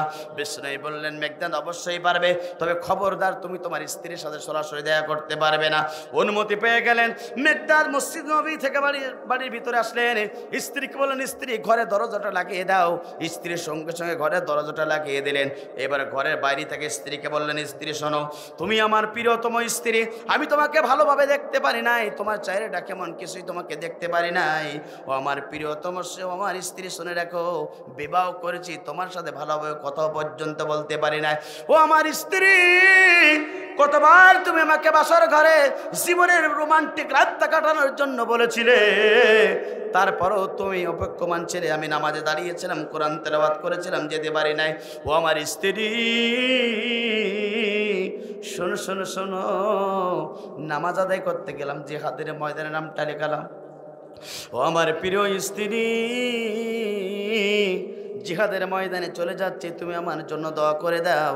বেঁচে থাকলে দেখা হবে, না বেঁচে থাকলে তোমার সাথে হাসরের ময়দানে দেখা হবে। সঙ্গে সঙ্গে স্ত্রী বললেন, ও প্রিয়তম স্বামী, একটিবারের জন্য আপনার চেহারাটা আমি দেখতে চাই। আমি যদি আপনার চেহারাটা দেখতে পারি হাসরের ময়দানে, যদি আপনাকে খুঁজে পাই, তাহলে যে চেহারা দেখলে বলে চিনতে পারবো। সঙ্গে সঙ্গে মেকদাদ বললেন, না না না প্রিয়তম স্ত্রী, আমি যদি তোমার চেহারা দেখি তাহলে আমি তোমার প্রেমে পড়ে যাব। জিহাদের ময়দান থেকে মনে হয় আমাকে ফিরে আসতে হবে। তোমার প্রেমে পড়ে গেলে, জিহাদের ময়দান থেকে ফিরে আসলে আমার জীবনের সবচেয়ে ক্ষতি হবে। ও প্রিয়তম স্ত্রী, দরজা খোলো না, যদি এখন আর দেখা না হয় হাসরের ময়দানে তোমার আমার দেখা হবে। একবার জোরে জোরে বলেন আল্লাহু আকবার। এর জোরে করে লা ইলাহা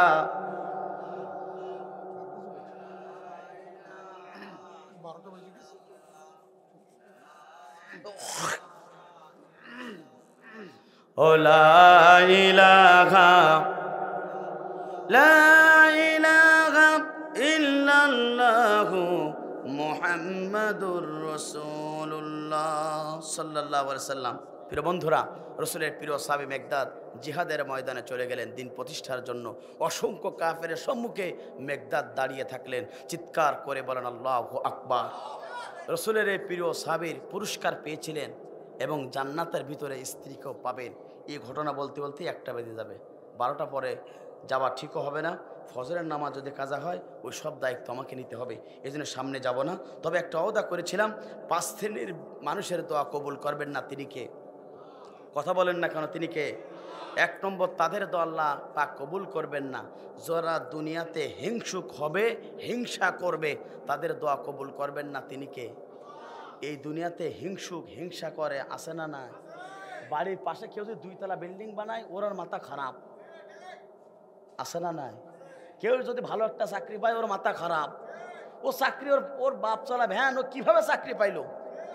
আছে না? কেউ যদি বাড়ির পাশে মানে নিজের জমিতে ভালো ফসল নেই, পাশে বেশি ভোটটা ভালো সহ্য করতে পারে না, মানে হিংসার ভিতরে মনটা কামড় দেয়। এমন সমাজে আছে না নাই? এই যারা হিংসা করবে, রসুল বলছেন তাদের দোয়া কবুল করবেন না তিনি কে? কিন্তু রসুল বলেছেন আমি যদি এই মুরব্বির জন্য দোয়া করি, রসুল বলেছেন আগে আমার জন্য কবুল হবে, তারপর তার জন্য কবুল হবে। আল্লাহু আকবার। তাহলে মানুষের জন্য হিংসা করবেন না দোয়া করবেন? দ্বিতীয় নম্বর হচ্ছে যারা শিরিক করবে, রসুল বলেছেন তাদের দোয়া আল্লাহ পাক কবুল করবে। জোরে বলেন করবে না? শিরিক অনেকভাবে হয় আমার বন্ধুরা। অন্যতম শিরিক হলো আল্লাহর আইন বাদ দিয়ে মানব রচিত আইন মানা, পৃথিবীর সবচেয়ে বড় শিরিক। পৃথিবীর সমস্ত ক্ষমতার মালিককে, হাত উঁচু করেন সবাই, পৃথিবীর সমস্ত ক্ষমতার মালিককে। এইবার যদি কেউ বলে সমস্ত ক্ষমতার মালিক জনগণ, ওর ইমান থাকবে? ইমান থাকবে না, ও বেঈমান। আল্লাহর সাথে আইন ব্যবস্থা শিরিক করলো।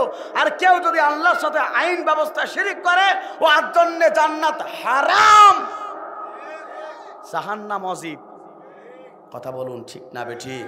এই জন্য কেউ শিরিক করবে, অনেকে আছে মা বোনের হচ্ছে বাচ্চা না হইলে দাদা মানে দরবারে কি বলে, বাবা একটা বাচ্চা দাও গো।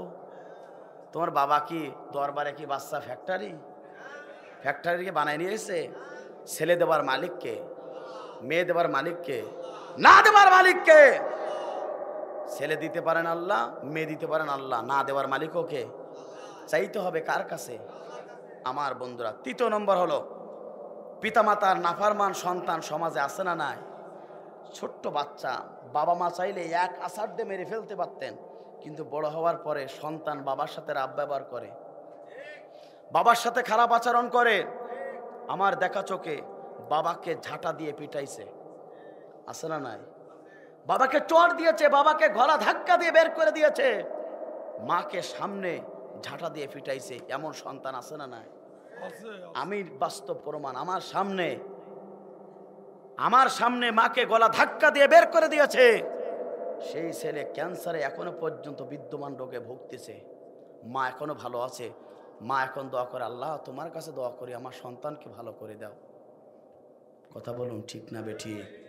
আমার বন্ধুরা, এই জন্যে পিতামাতার সন্তান পিতামাতার সাথে নাফরমানি করলেই এমন রোগ হতে পারে। সন্তান পিতামাতার অর্থাৎ পিতামাতার সাথে খারাপ ব্যবহার করা যাবে। চতুর্থ নম্বর, ইয়াতিমের মাল ভক্ষণ করবে যারা, তাদের দোয়া কবুল করবেন না তিনি কে? অনেক বিস্তারিত ছিল। পঞ্চম নম্বর, যারা গীবত করবে তাদের দোয়া কবুল করবেন না তিনি কে? গীবত সমাজে আসে না না? ওই চায়ের দোকানে বসলে গীবত আর গীবত। কথা বলুন ঠিক না বেঠিক? আমার বন্ধুরা, এই 5 শ্রেণীর ব্যক্তির দোয়া যিনি কবুল করবেন না তিনি কে? জোরে বলেন তিনি কে? তাহলে 1 নম্বর হচ্ছে যারা সমাজে হিংসুক থাকবে তাদের দোয়া কবুল করবেন না। যারা সমাজে শিরিক করবে তাদের দোয়া কবুল করবেন না। পিতামাতার নাফরমানের সন্তানের দোয়া কবুল করবেন না। এরপর আমার বন্ধুরা, ইয়াতিমের মাল ভক্ষণ করবে যারা, আল্লাহ পাক তাদের দোয়া কবুল করবেন না। সর্বশেষ যারা গীবত করে তাদের দোয়া কবুল করবেন না তিনি কে? আমার বন্ধুরা, যুবকের দৃষ্টি যদি কুদৃষ্টি হয়, ওই যুবক ইমানদার থেকে বেঈমান হয়ে যেতে পারে।